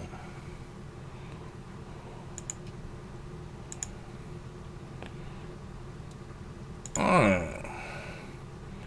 Let's reload and see if we can go from here. Steam is being a little wonky. It's definitely not like... Yeah, I've noticed that with a couple sites. Shadow Engine was doing the same thing to me yesterday as well. They can fish, they can fight monsters, they can go on quests, there's interesting characters, there's different items you can get, build, destroy, and create your own environment that you can play in. See, this looks... Yeah, I think this is a lot... Like, if this is multiplayer especially... Oh, does it have that in the... it is not multiplayer, it is single. No! Okay, dude, you gotta get multiplayer in this game. I know, it's hard, but you gotta get someone on this for multiplayer, because I can tell you right now, me and Steve are gonna flip out if we can't play this together. Right? Everyone's on the internet. Could be. Everyone's looking to buy awesome games. This is all that is. Shit.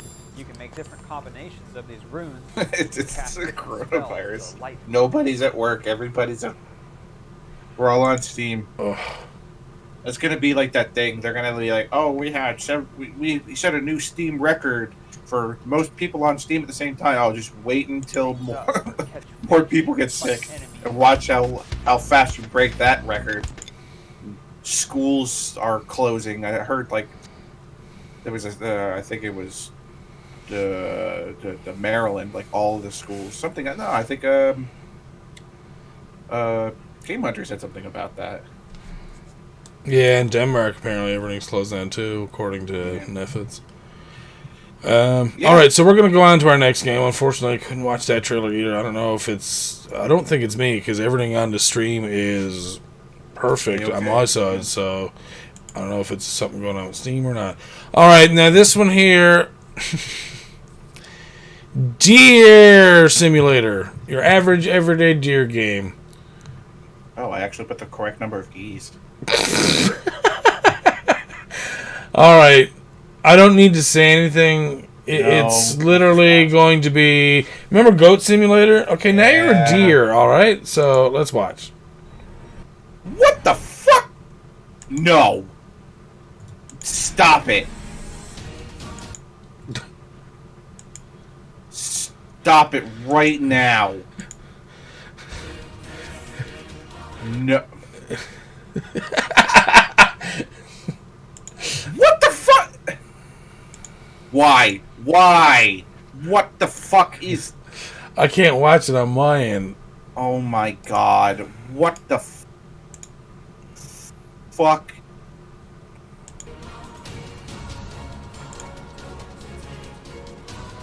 Oh, here we go. It's us. No, it won't catch up. Ordinary deer, huh? Yeah. My god.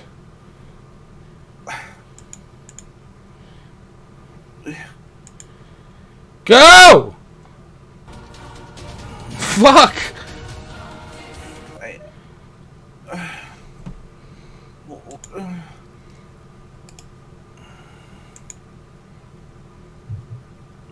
Wait, what?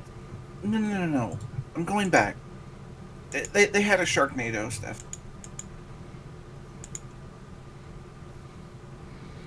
There's a picture of a deer holding a chainsaw in its horns with a Sharknado in the background. Hey, you can drive a car as a deer. That's pretty cool. I don't understand. What am I watching? I'm paused. Oh shit! Because I'm looking at a deer with a Hold on. chainsaw. Hold on. Uh-oh. Do do do do do do do. I don't get it. Just give me one moment. I'm watching some other stuff. Is he gonna ride a horse? It's a deer riding a horse. What the? Why? It's an elephant that's flying. For fuck's sakes! Why? Why is it's a psychedelic zebra? Oh God! I wanted to puke. It's bears with police cars attached to their back. Yep. Okay. Yep. There. Yep. Yep. It's no. I didn't see that. I did not see a deer riding a cow that was using its udders to rocket propel itself into the air using milk. Let's watch the other one. This one's a longer one. What? Why? Oh, now it's loading fine. Okay, that's good. At least we fixed the issue. What the fuck? You're just using its head for everything? Is that what Goat Simulator's like? What the f? No, it's not. Bipedal. Whoa! Whoa! Look at him go! Oh my God! All right. Oh, there's the Sharknado. Holy Jesus! Oh, all right. Oh wait, it gets better. It keeps going. Wait, What? Yep. What? Keep going. It gets better. Yep. Fucking yep. Oh my God. Oh, zebra. LSD zebra. Yep. Fucking. Oh, Whoa. Oh shit. Oh yeah. It's the polar bears. Here, go get your meat. Kick the coons. What? Milk rockets. Wait. Why? What is happening? It's fucking Voltron. Have you never seen Voltron? Have Jesus I never Christ. seen Voltron? Come on. Wait, you're on a dragon now? This is... Alright. This is fucked. Why would you do that to the poor cat? Oh. Well, Jesus Christ, that's all it took. Right? Yeah. What the fuck's going on there? Yep. Voltron. It's a deer neck. Why? Oh. Why? What the fuck?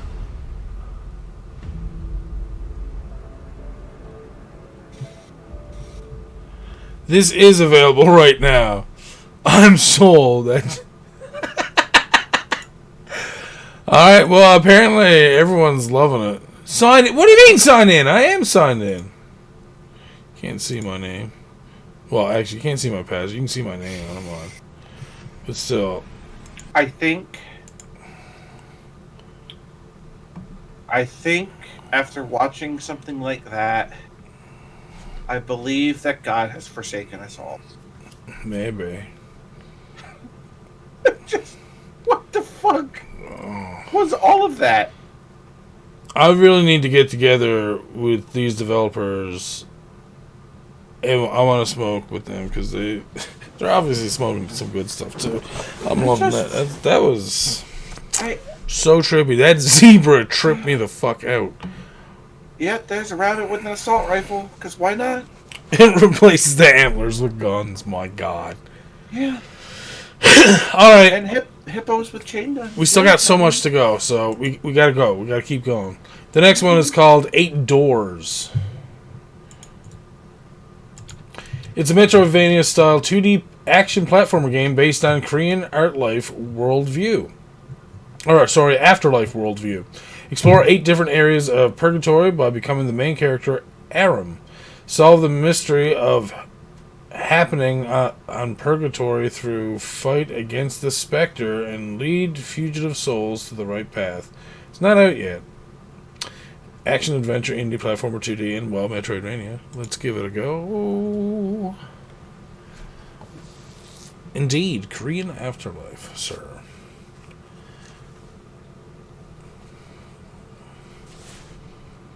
This very much reminds me of the art style of Hollow Knight. It is very well done.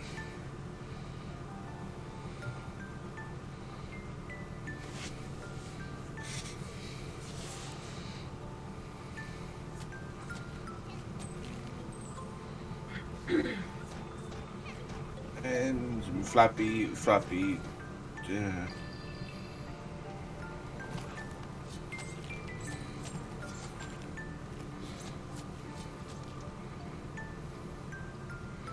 Oh. Oh, we got skill trees and puzzle. What? Oh, cool little frog, dude.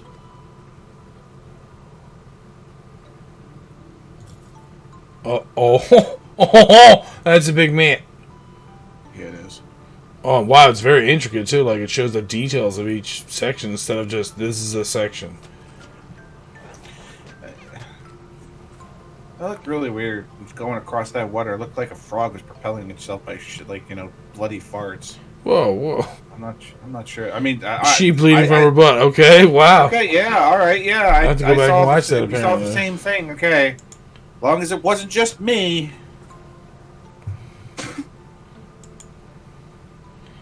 Going across the water with the frog. Oh no, she has. Yeah, it's a little soul that's behind her. Yeah.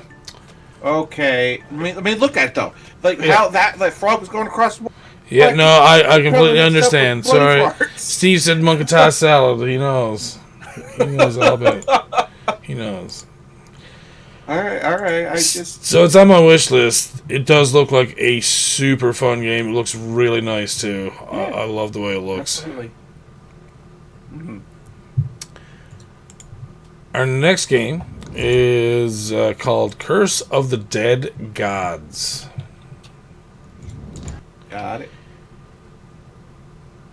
Oh, I've seen this. You seek untold riches, eternal life, divine powers. It leads to this accursed temple, a seemingly infinite labyrinth of bottomless pits, deadly traps, and monsters. This came out March 3rd. It is not horror. It's action-adventure roguelite difficult.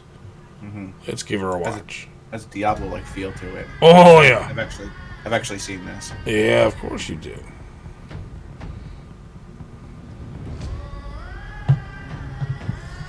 Very, very Diablo feely.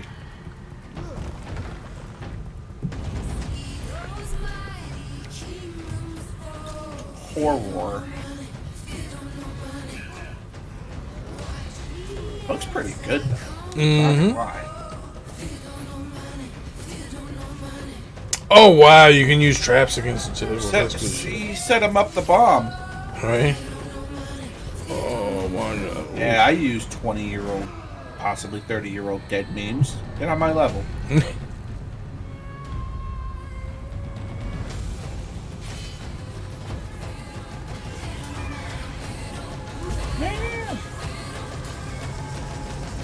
Yeah, you're on my level there, Rockwell. You know what I'm on about. Right. You know what I'm talking about. So yeah, this game is $20 on the point for us Canadians. It's $14.99 American. $19.99. Sorry, not on the point. Close. You got $14.99 American. So looks pretty good. $14.99 looks like a really good play. And the only bad thing, single player. Yeah, it's unfortunate. Mm-hmm. Our next game. Oh, all right. Yeah. I think I keep forgetting to wish list some of these, but the next one's called Vampires Fall Origins. This game is $14.49.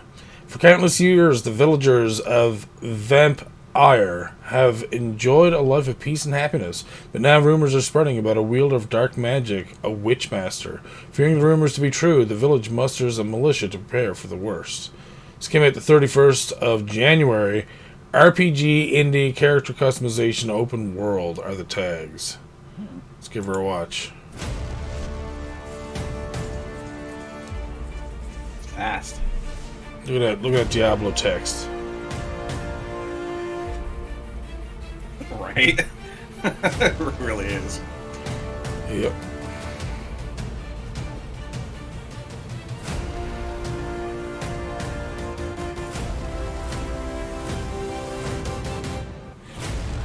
+100 hours of gameplay. That's pretty good. Ooh, nice big map. Definitely does give you a very Diablo-like feel outside of the battles, for sure. Mm-hmm. Very Diablo-like. Like, Yep. holy shit. If it was multiplayer, y'all killed one another. Correct. Apparently, this is also single player as well. You haven't played D1 with Stefan and know what it's like to be paid all the fucking time. Hey, shoot me in the ass. Shoot me. God damn it. Listen. I'm listening. I think more arrows got stuck in my ass than the enemies, I'm going to say.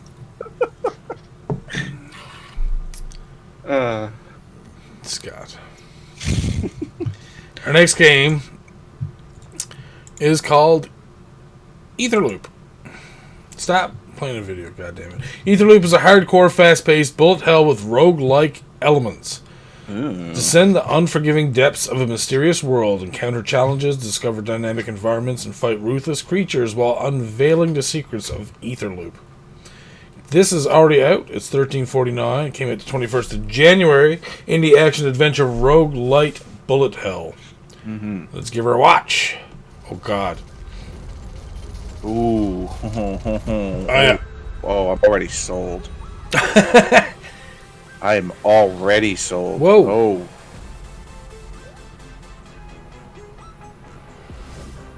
Link, I told you to stay home. I didn't want you to get involved with this.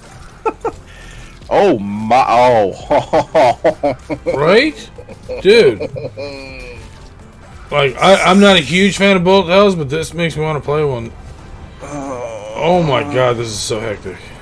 You had my attention. Now you have my erection. It's true. Oh, whoa! Right? Whoa! Yeah, and the music's pretty freaking good, too. The soundtrack itself is available for $2.99 if you guys are interested in that. Hands below the desk. Get out of here, sir. Yeah, Wishlist for damn sure. $11.99 American for you guys to play something. That looks pretty fun. And we have one game left. It is called Lootbox Lyfe. Lyfe. Explore a desolate world in a genre-defining platformvania. Lootbox Lyfe is a Metroidvania with movement, option, progression. Save your species through delving into an interconnected world riddled with platforming obstacles. Unlock new areas as you obtain new movement options. Indie adventure Metroidvania platformer. This is out right now. It's only $5.69. It came out on the 28th of February. Yep, $4.99 American. Let's give her a watch.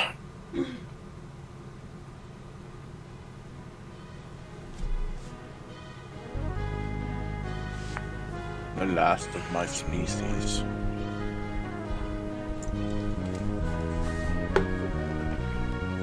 My friend and family all died a slow and painful death.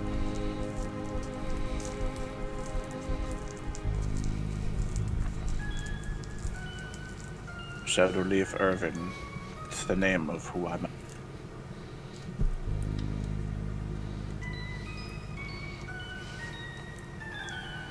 And their weapon of choice was loot boxes. Yeah, at first you're like, what the fuck, playing as a ball? But then the more you watch it, the more this feels like, if this was at an NES, this would be fucking amazing. Back in the day, you would play the shit out of this, for sure.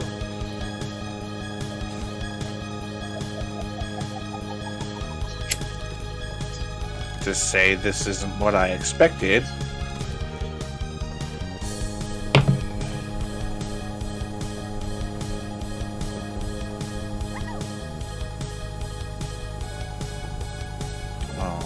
Alright.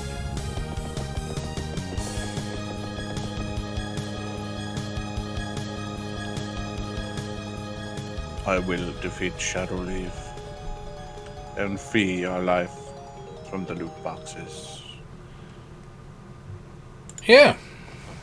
I can say that I wasn't seeing that coming. It's a lot different than what I expected as well. Yeah. And then once I seen it, I was like, man, I would actually love to play this. Yeah. Yeah. So, that is the end of the Best of Steam for this week. All right. I thought there were some pretty good games in there. Yeah. All right, so next up we have our news from Indie Retro News, starting out with Wormhole. A gorgeous C64 game published via Protovision gets a release. I was looking to see if there was a trailer, but there's not. I'm rather surprised this game hasn't gotten more attention in the C64 scene, as not long ago, thanks to Milo's heads up, we were told that Protovision had recently published a rather awesome-looking run-and-gun C64 game called Wormhole. In this game, developed by TRS, you control a savior who must rescue a professor and stop a wormhole experiment that has gone horribly wrong with an invasion of hostile aliens. Equipped with a rocket-driven hazmat suit, you have to make your way through research facilities, a wormhole, and rescue the professor. The game has a great selection of levels, 15 in fact, that is divided into 3 different chapters, each one having their own visual style. Furthermore, if that wasn't enough to whet your appetite, the game doesn't just feature 1 or 2 player control, alternating only 1 active player at a time, using 1 or 2 joysticks optionally, but multiple weapons and bombs to give you the edge. The graphics look pretty cool on it. I wouldn't mind seeing some actual gameplay on it, though. And I know we have some C60. Hey! How's it going, Peter?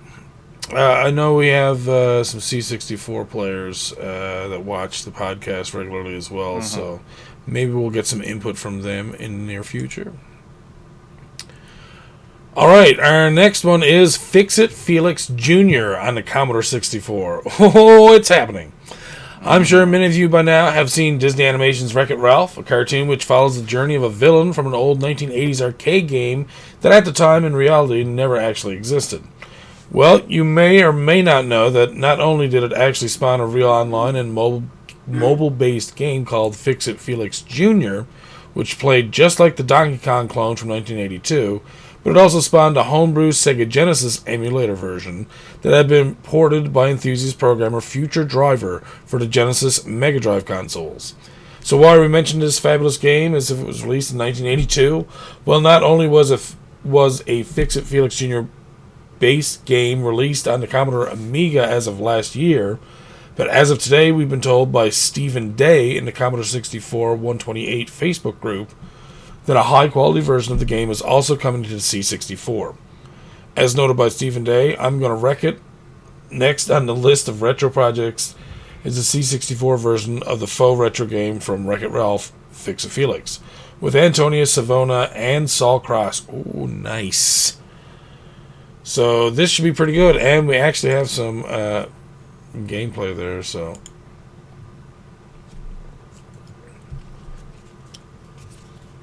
I'm gonna wreck it.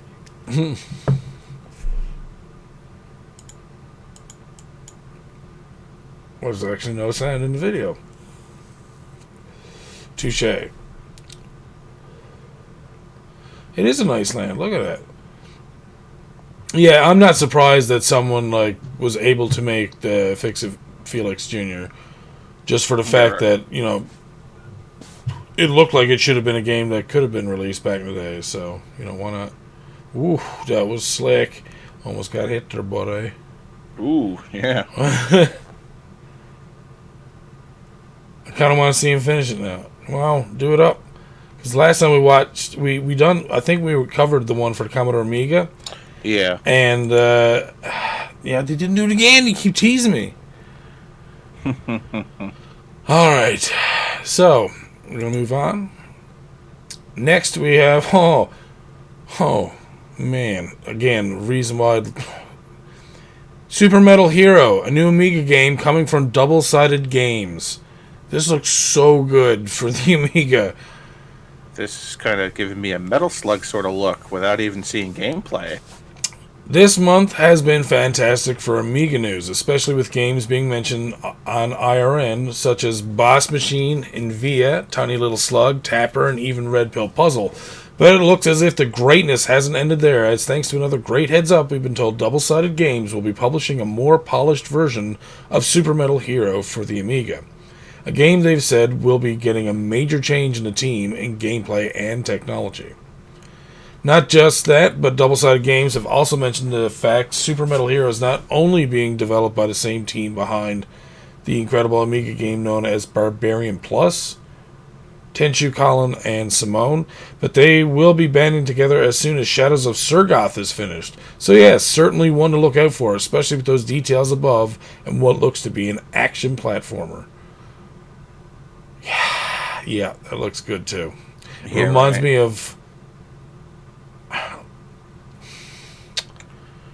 games that you would play on the Sega Master System or NES, but on an arcade first. Yeah. You know what I mean? Like, it has that slightly more polished look to it than an NES or Sega Master System game, so... Yeah, and it looks good. I mean, I don't know, maybe it could be just the one power-up, but I mean... You know what it kind of, like, it reminds me of, like, the Japanese Back to the Future game, if you've ever seen that. It has that kind of look to it, you know? I don't know if you've ever seen that. I have not. I don't think so, but I should check really it out. good. You should, because it's actually really good.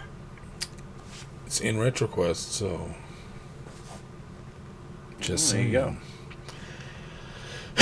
Alright, we're going to move on again. Our next one is, just mentioned, Redpill Puzzle. Move the diamonds in Lemming 880's Amiga game. I was going to say 880, and I wasn't sure. Another... we can watch it. Because it is a puzzle game. It's pretty straightforward. A puzzle game is a puzzle game. It's a puzzle game. It's a puzzle game.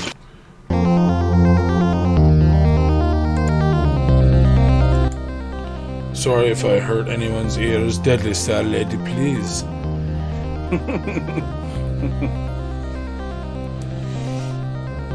You control the blue jewel. Bump the purple and green jewels to the exit. The red jewel cannot be putted. It only stands in the way. I don't want to hurt your ears. I'm so sorry. Oh!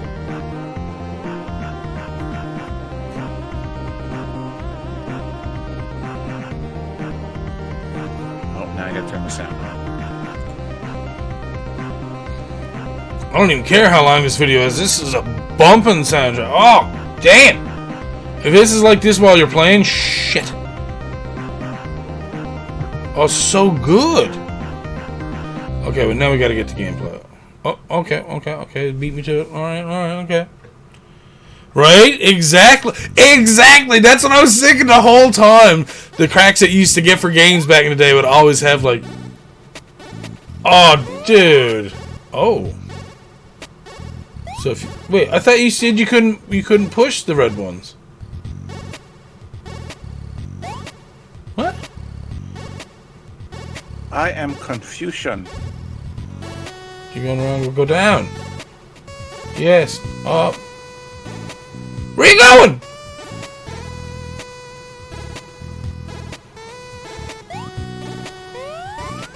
Huh, hold on now. Is it something where you can only move, like, where you almost have ice physics where you keep floating until you hit a wall? Yeah, that's what it looks like.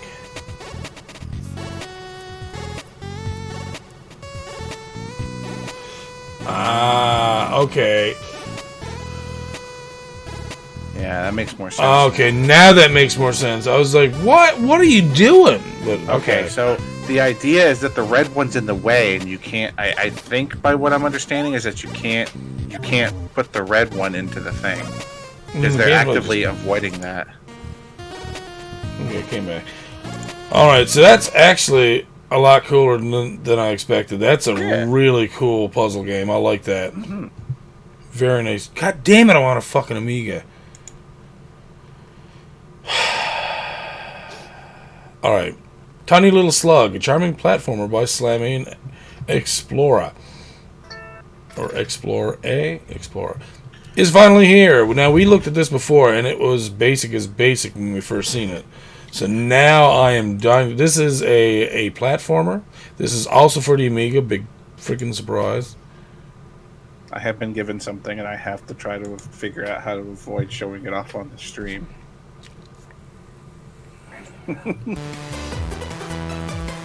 Right? Peter, you know my feels. You know my feels. This is the reason why I would love to have some of the UK consoles that we didn't get around here. Just because there's so many cool games that they had on it. And then there's so many more that are coming out all the time. Right. It's alright. It's alright. I got us. Wait until the end of the podcast. Kickstarters are going to be...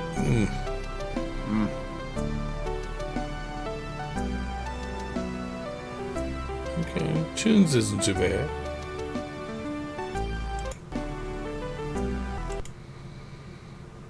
Normal, too easy, and salty. Oh, okay.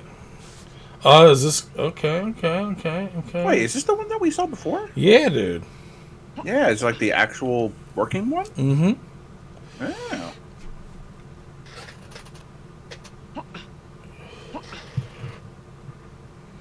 Yeah.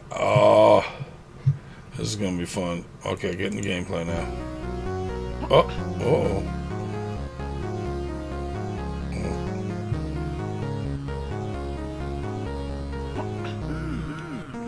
Oh my god, yeah, this looks fun.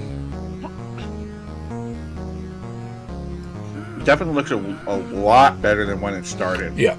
Well, when it started, I think, like, it was just moving, and, like, it wasn't even doing anything else. It was just, like, going through platforms. Remember they had, like, that really terrible-looking fire background? Oh, yeah. It was super hard to look at. This looks way better. Yeah, oh, this is... Whoa! Okay, checkpoint. Jesus, that scared the crap out of me.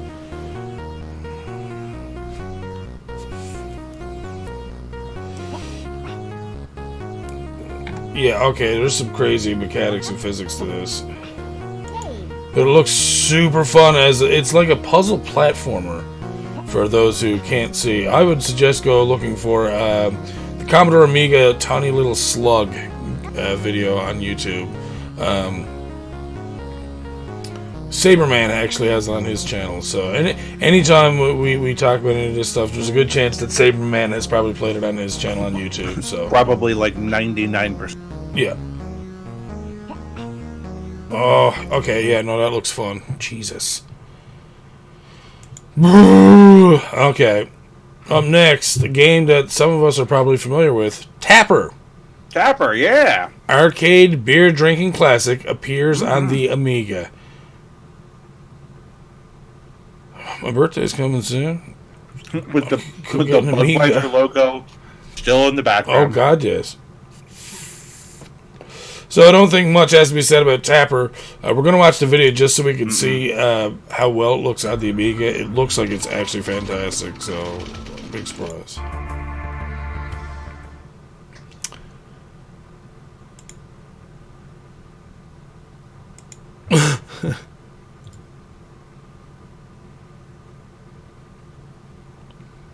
Okay, silent but violent.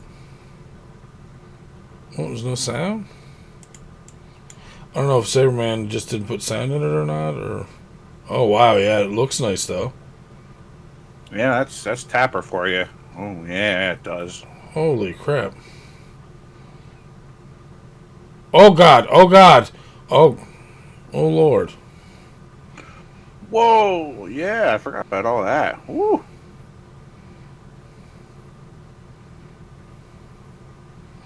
Oh, that's so cool. Could you do that before? Like, run up and grab the stuff? Mm-hmm. Oh, wow, okay.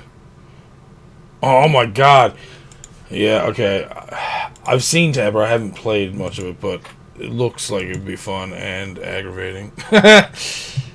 You know, it's true. Girl. A Milli Vanilli reference there.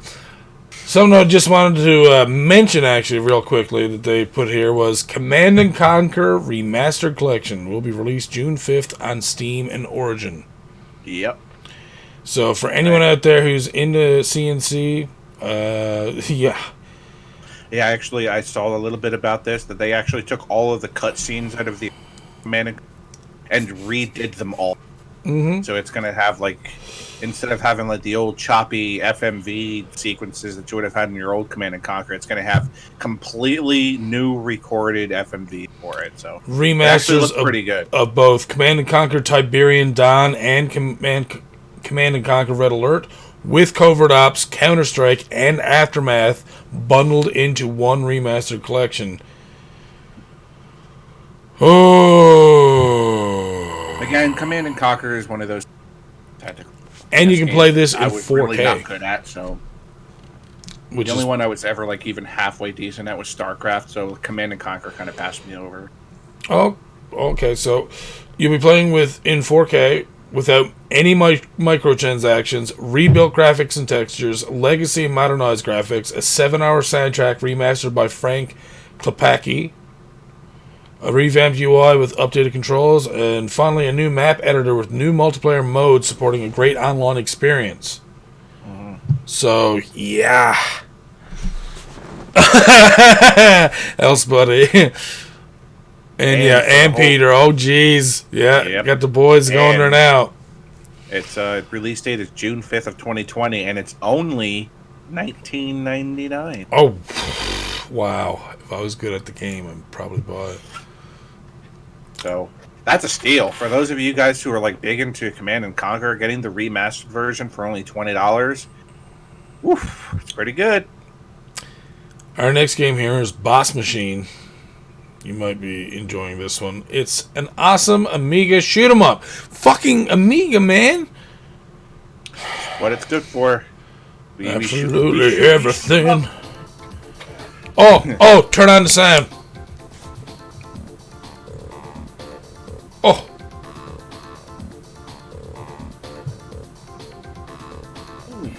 Oh, it looks so fucking good. Ooh. And this... Whoa! Holy fuck, where did they just fucking appear out of nowhere? That was craziness.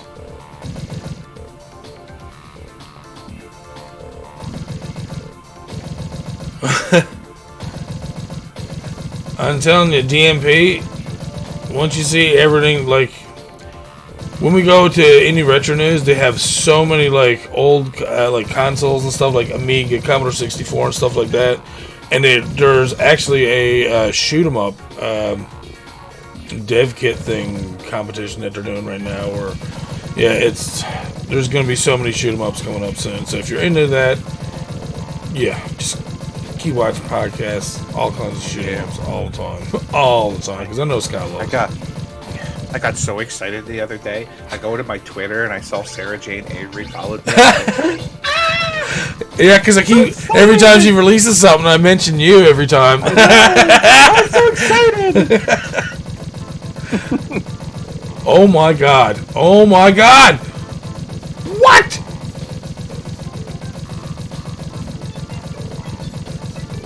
Okay, that boss was no joke. Either he's like the best ever, or hit detection's off. Yeah, dude, oh god.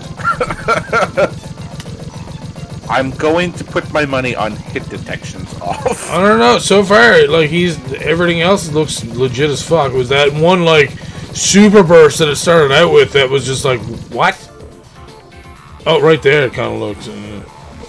Again, we don't know where that is. But anyways, either way, even if it's just a work in progress, like, yeah, it's just been teased with new footage. So, Jesus. So, yeah. Developed by Daniel Stevens, Kevin Saunders, Lee Smith.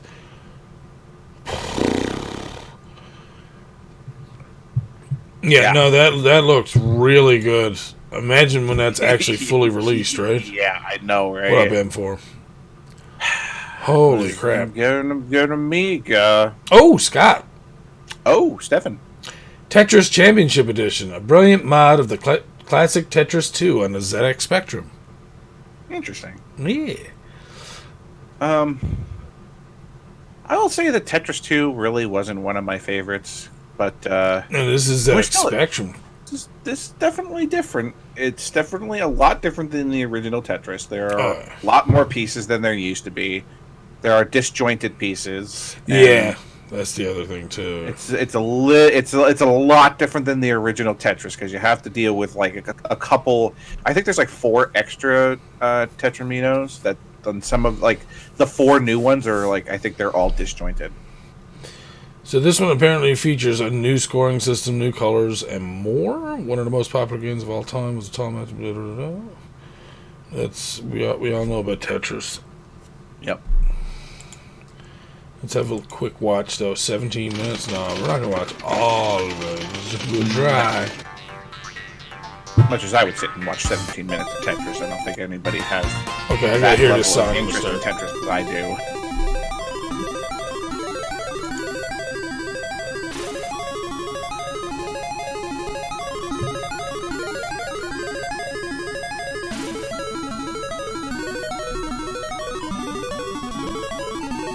Oh my god. Golden Triangle. Oh, this is pretty good though. Naughty.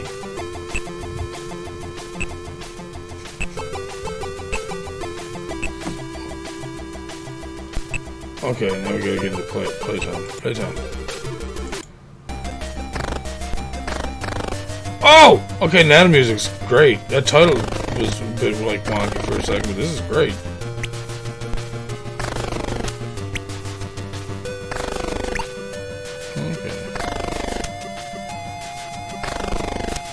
Oh, nice and fast, clear rate. Well, can you choose just regular pieces or something?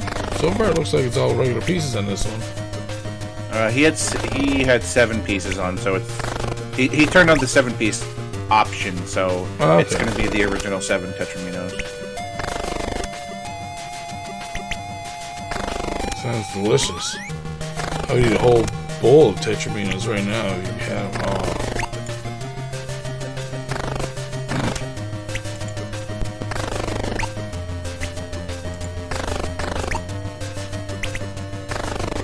Okay, the music's awesome. Anyways, it's Tetris. I just wanted to see what it looked like. Oh, alright. Our last thing here from Indie Retro News. Springbot.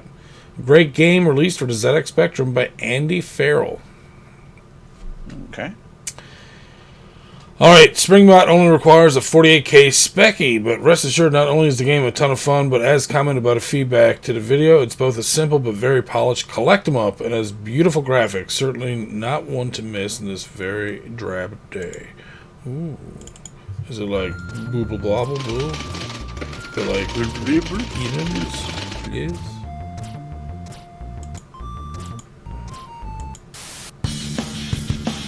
Oh! Oh, that clicked into heavy metal so quick. Oh, it's gone. Mars Attack. I'm so, like, pumped to hear the game sound all the time now.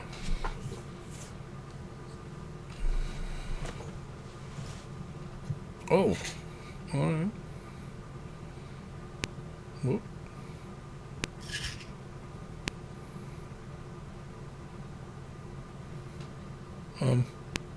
What?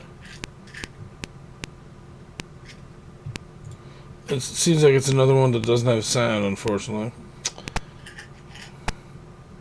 Either that or the sound is like very oh, yeah, it is. Okay, no, there is sound. Alright.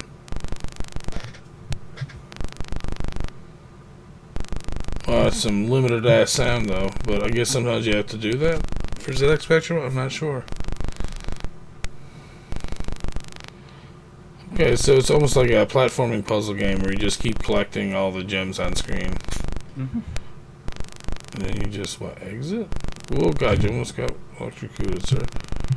Oh, wait, are you exiting the same way you came? Or was there another path or something? Oh yeah, there's several paths. Okay. That's interesting. So, wow, it's almost like a Metroidvania type? That's kind of trippy. Alright. Or at least an adventure type, at the very least. And it also looks like it's one-hit kills. Ooh. Yeah. Springs only takes so much, man. Alright, so there's not too much sound in it, unfortunately, but yeah, it's a platformer collect 'em kind of game. But it looks like, I don't know, you might get power-ups. I'm not 100% sure, because... Well, I mean, obviously we're not going to sit here much. Like, well, it's only 6 minutes in that one, but still, like, it's not like we have 20 minutes to go and play the game or something, right? But anyways, it looks very interesting. Another reason, again, see, another console I wouldn't mind having is a freaking ZX Spectrum. Alright, I have one single... Oh, wait. Oh, no. My bad. I have one single game here that I wanted to also show you guys that was brought to my attention. It is called Heart Fourth, Alicia. Apparently, this was done in 2014. I've not seen this game. This was from the Kickstarter trailer. So we're going to watch it real quickly. Oh, Scott. Oh, yeah? Mm-hmm.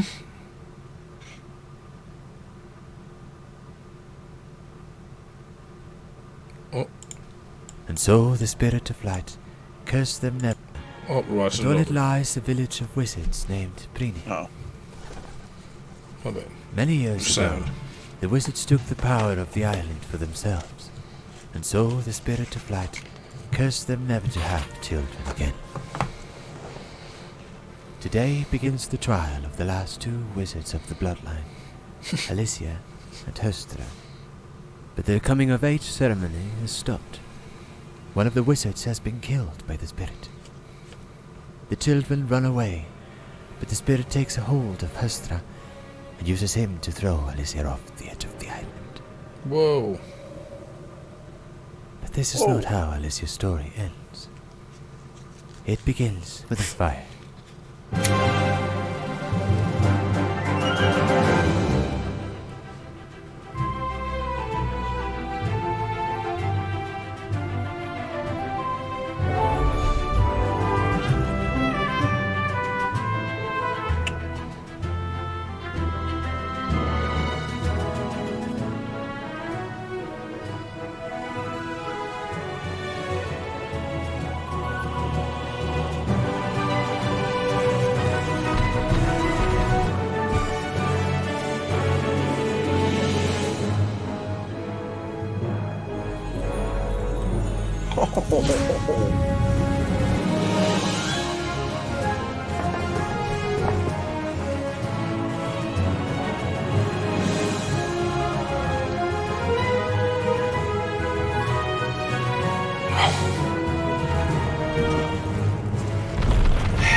I already got too many games to play, man.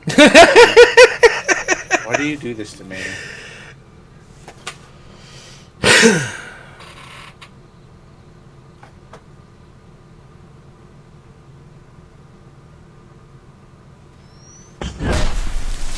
Whoa! But this is all yet to happen. Alicia has not been here still. She hasn't seen the sunsets of the Oran Desert, or the rivers trickling down the hills of Aurelian.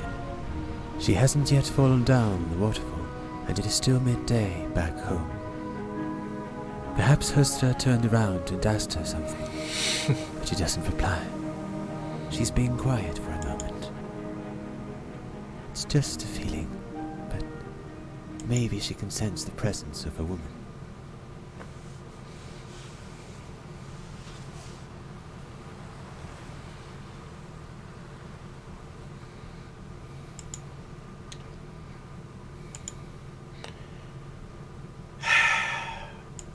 So, Why? I'm sorry.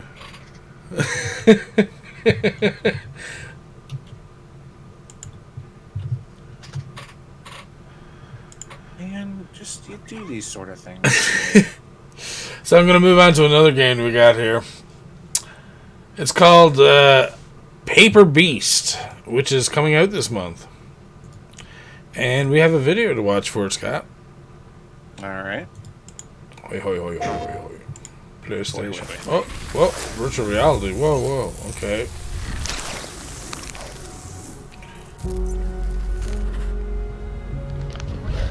Oh, okay.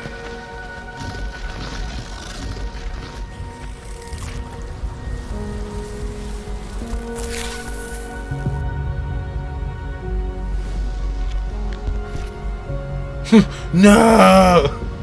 Yeah, I'm not huge into VR, but this game did look interesting. I gotta be honest. You're basically on a planet where you can just put in a bunch of like creatures and different stuff. Like, look at that. I thought that was pretty cool. I was a huge fan of Spore as well. So, but this lets you like, yeah. It lets you do so many cool things, and again, it's not often that I will touch virtual reality. I literally have turned down everything VR that's ever come to me because I can't play it for one thing, and I just don't think it's time yet. But that looked pretty friggin' cool. That's true too. Yeah, that is true. Yeah, if it's exclusive, and it looks like that's what it is, so. Who knows? Maybe they'll get all like playful me. I'll like, okay, we're gonna let our pre-play this. Scott, how do you feel? I mean, that's what Invo's asking. It's one of those games where I don't know. I'm always terrible at that sort of like building sort of thing. But there's nothing to do. You literally just throw shit out there. Nothing has to even work. There's no win. It's you just put something down on the ground, you won. I mean, sure, if that's your thing. Right? I wouldn't say that it's my thing. Don't let speedrunners know, because the idiots will get in there and be all like 0.3 seconds. It's like, that's not fucking finishing the game. Get Monopoly in like 1 second. Fucking Pirates for NES in 2 seconds. Get out of here. That's not a fucking finish. Finish my ass. Oh, it sounds gross, but no, I'll pass on that. We're moving on. Sayonara. Oh yeah, these are also the next two are from Destructoid. Sayonara Wild Hearts Studio. Simogo teams up with Annapurna. Alright, fans of Sayonara Wild Hearts have a big reason to be excited about Simogo's future. The Malmo-based, I might have butchered that, Malmo-based indie studio has decided to team up with publisher Annapurna Interactive again, but on a grander scale. They signed a multi-year partnership that will cover games across all platforms. Simogo's publishing deal means that we can do things that aren't possible for us to make by ourselves. It also means that we can work even more regularly with the composers and artists we already love to work with. It could, to sum it up, mean a lot of new fun and unexpected stuff for us and you in the future. It's going to be wild and wonderful, and we hope you'll be here to take the journey with us. Annapurna Interactive has not so quietly become one of the best publishers in the space, with Outer Wilds, Kentucky Route Zero, and what remains of Edith Finch. I'll say hello, and Simogo is just warming up. Cool things are brewing, that much is clear. The team's next title is Project Fuzzy Optics, as you can see from the picture here, which looks super bright and 80s palette there, if I'm going to point that out. Those hot pinks, purples, and blacks. Oh! What?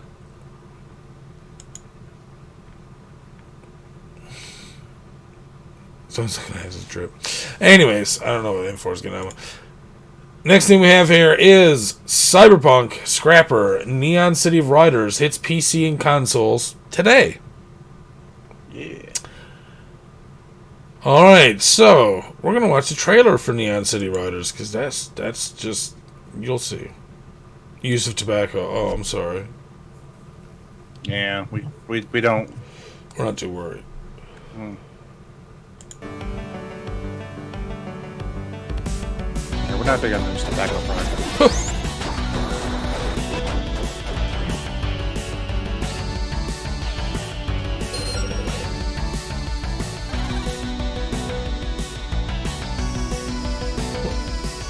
Okay, you can get different masks and stuff. That's kind of cool. I think some Mr. 6 would enjoy this one.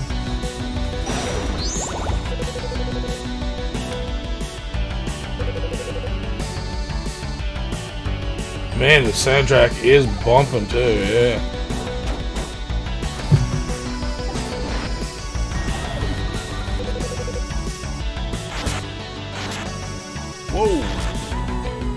Whoa! Not gonna lie, that gator they had there looked very similar to the emote I had. Looks pretty cool. Yeah. Switch, Steam, Xbox One, PS4. Yeah, I got your choices. You got one of those, don't you? I hope so. Oh, so yeah, open world adventure, which allows players to explore Neon City's crime-ridden zones and take down the gangsters who are ruling the night.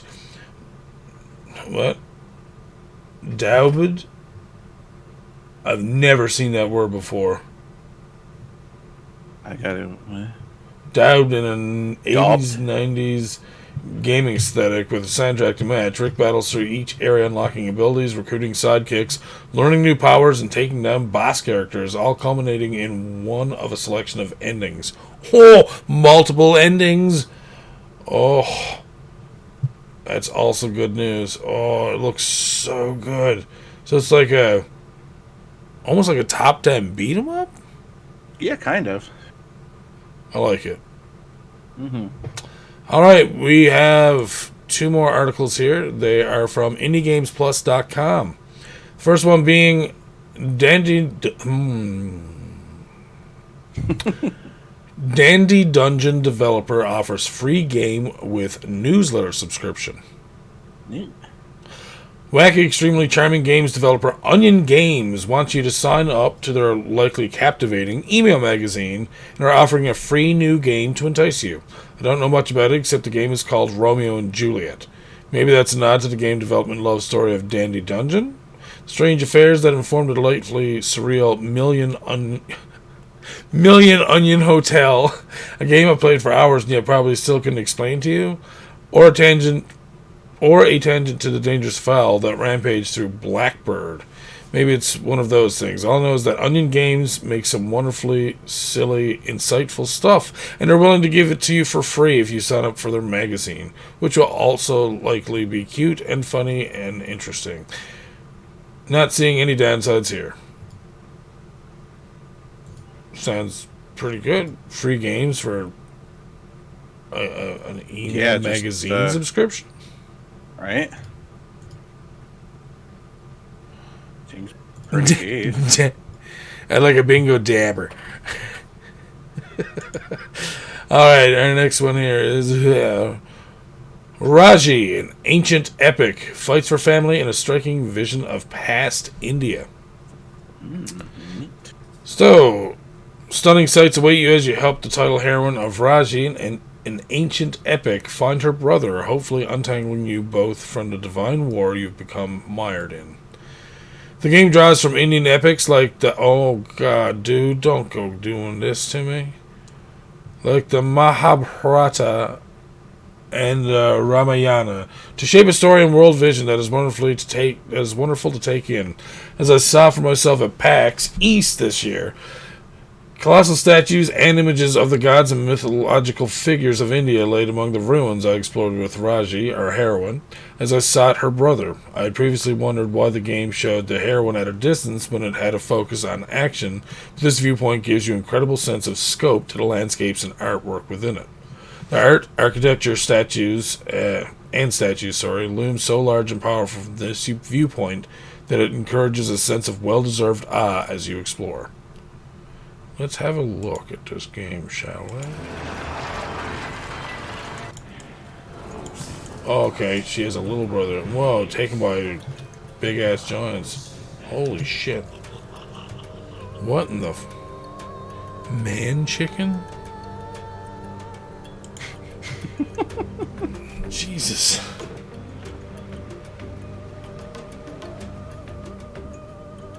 Oh.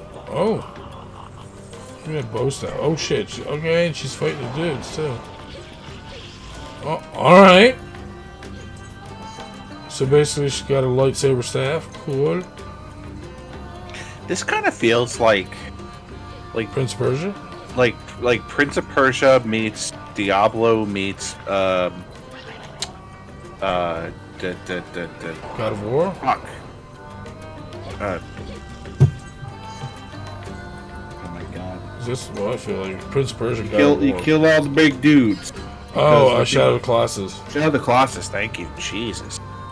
Whoa. Oh, please Well, tell me this is the boss fight. Oh, don't. Jeez, so bad. Wow, this is pretty cool. She just ran up the wall and jumped backwards? Yeah. Right?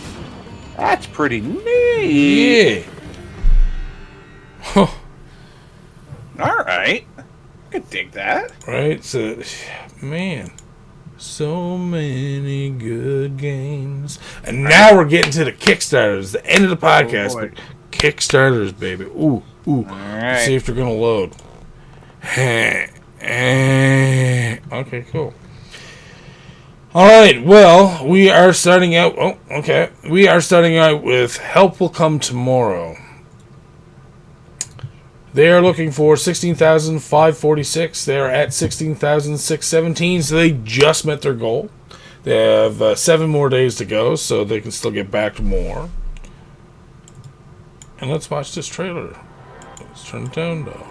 Don't you dare try to trick me. Whoa! Trans-Siberian train crashes in frosty wilderness. A group of survivors hide in the forest. We all hope that help will come tomorrow. Oh, okay, it's one of these. I've done something similar to this, and Gods Will Be Watching. That was all pixel art.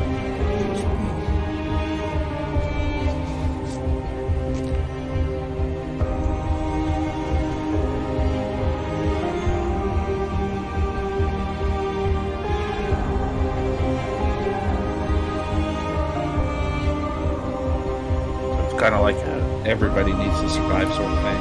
Yeah.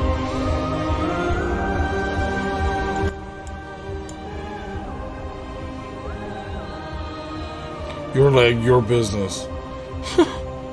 Fuck you, buddy.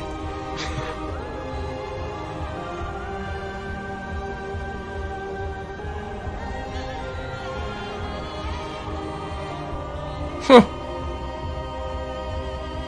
Buddy, just sit down like you were about a fire and remove the snowdrift. Alright. You're shoveling shitty. Well, I'm just sitting down by the snowbank, shoveling it. Oh, wow, people can die. Well, I guess that's to be expected, obviously. Everybody's dead. Whoa. Finally, something tasty. Ah, clean Walter.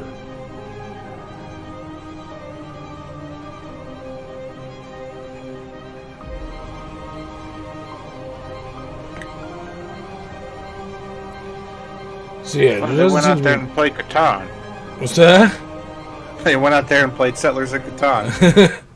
We're bored. We need to play Catan. Hey, it's a good way to pass the time. Right? So yeah, it's mostly just a point-and-click survival game. So, yeah. But yeah, and resource management, of course, which is basically the whole means of survival games. Mm-hmm. So let's see. This is pretty neat. $20 US, 28 Canadian. I think will get you a digital copy of the game.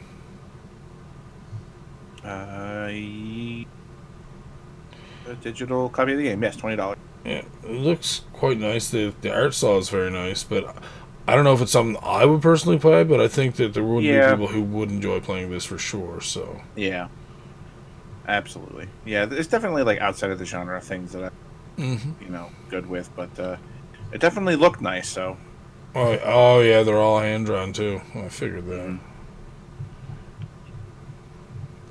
Not bad, not bad. Yeah, it looks interesting.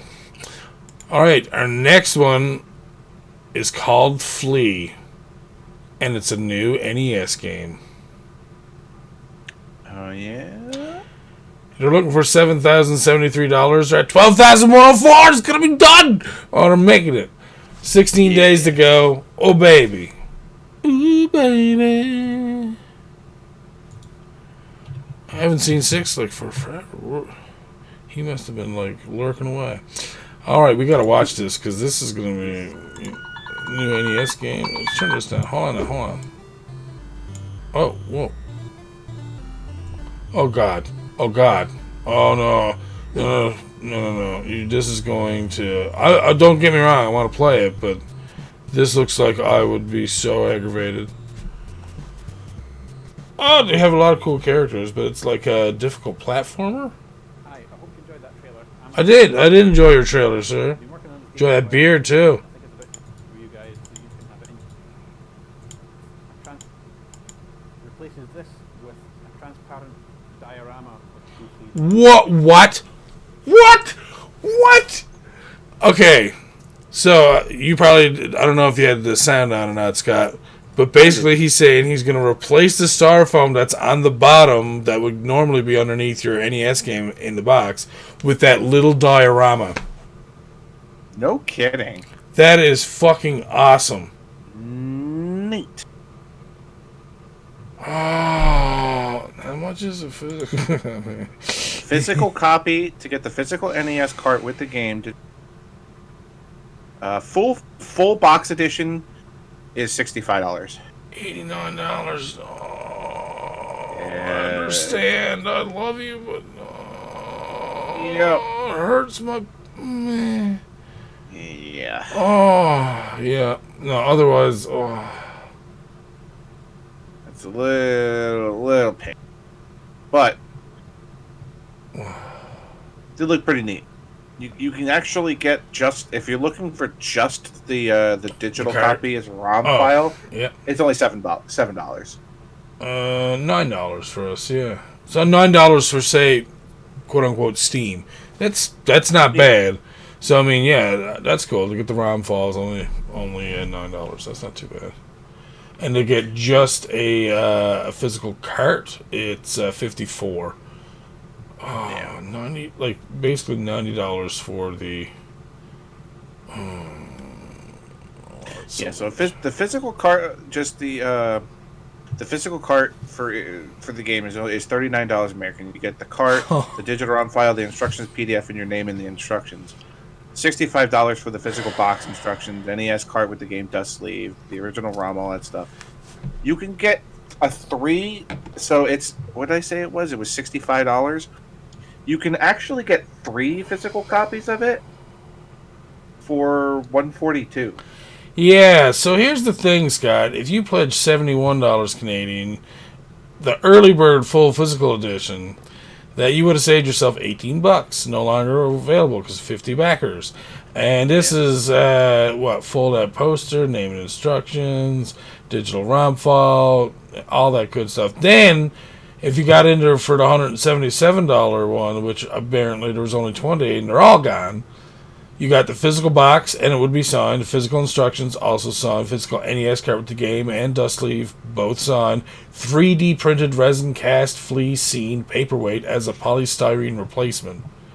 Oh, it's that one there that they're talking about. Digital ROM file, folded poster, instructions, PDF, name and instructions, high roller page. Wow. You son of a... I'm so jelly right now. Right. Worst part is... There you go. Well, I shouldn't say worst part, but... We have another game, our last one for the night. Last Kickstarter for the night as well. It's called Ploid, and it's for the Nintendo. They were looking for $3,119. They are at $23,409, with still 6 days to go. They got this. Oh, yeah. Look at that clear blue cartridge, man. Oh, that's so sexy. Oh, the soundtrack! Oh, you look like Mega Man. But you're not, though. Ooh. Yes. Oh, what are you doing? Oh, yeah.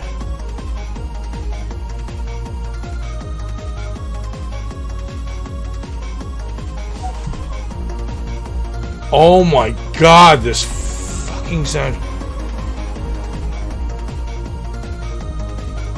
Oh! They got different kinds.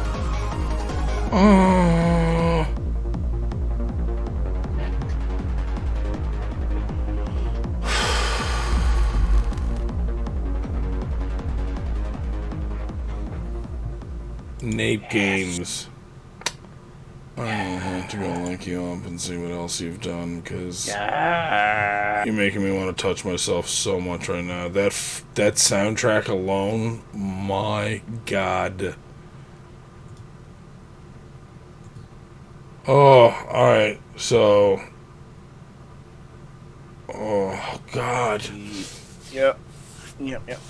And apparently there's a prequel called Void, which looks like to be on the SNES. And you can also get a record called Ploid Bits, and it's all this it's all the songs. Oh God. Okay. Digital pack, ROMfall, and a Steam key for Void, $10 or €10, $16 Canadian, $12 America. Yeah. Something around there.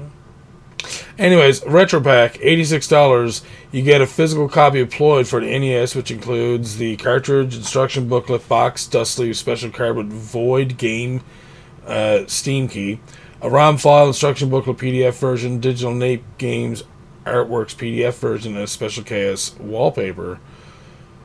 Then the Ultimate Retro Pack is about $102 Canadian.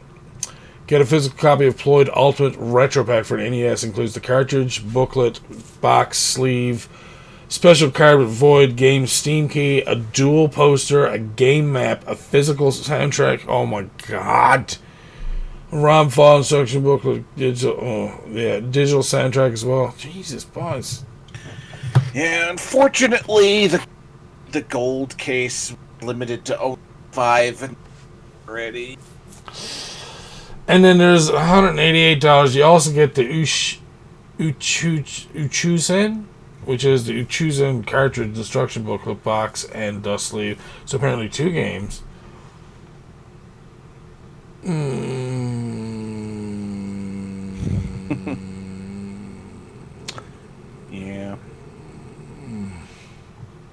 Yeah. There's only 4 of those left for the gold triple retro Ploid. Yeah. Oh, $400? What are you doing? Oh, you got so much. I want to. Oh God. I know. It looks very good, and oh my God, soundtrack was so nice too. The game and it's.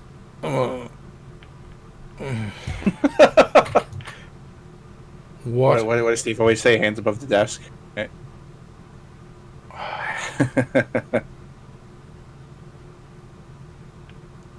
David Coe. Jesus. I need to find that dude. And by Ines Miras. Okay, and I gotta see that person too. Okay. Alright, so we're done for tonight. Oh my God. I have to just leave so soon. You need some private time. Jesus, dude. Well, you seen it. You seen it. Yeah. That game. That was good. There are so many good games. My mind is a bit fucking fried now. It's not the weed. But anyway, thanks for everybody who came by for the podcast today. We had a lot of people here today. I was really really happy to see that. So thank you to everybody who came by, stopped by. Again, I'd like to extend thanks to my 2 news outlet, VG247 and Destructoid.com. And I would also like to thank Indie Retro News and Indie Game Website, Indie Games Plus, and Destructoid as well, and Kickstarter, and Steam. Oh, and God, so many good indie devs. DMP. All right. How's it going? There's an indie dev for you. Yeah. Alright, so I obviously have to try and make a hostage stamp to someone. Let's see who we're going to host up. Alright. Oh, well, sorry, I said host. I meant raid. Give someone the raids. Raid. Let's see who we got. Jesus, there's a lot of people on right now. Oh, wait, I think...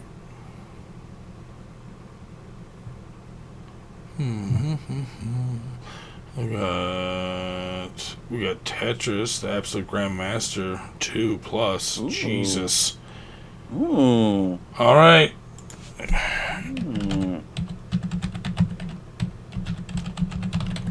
Absolute Grandmaster. I gotta make sure I spell her name right. Don't you dare screw it up. Okay. Enchantress of Numbers, Aeon, as she's known as, or they're known as. So, yeah, we're going to raid them up right now. Thank you all for joining us tonight. It has been fantastical. So many great people, so many great games. Yes. Like, how the fuck are we going to beat this next week? I know, right? Man. All right, enjoy yourselves some Tetris. Have yourselves a good evening. We'll see you next week.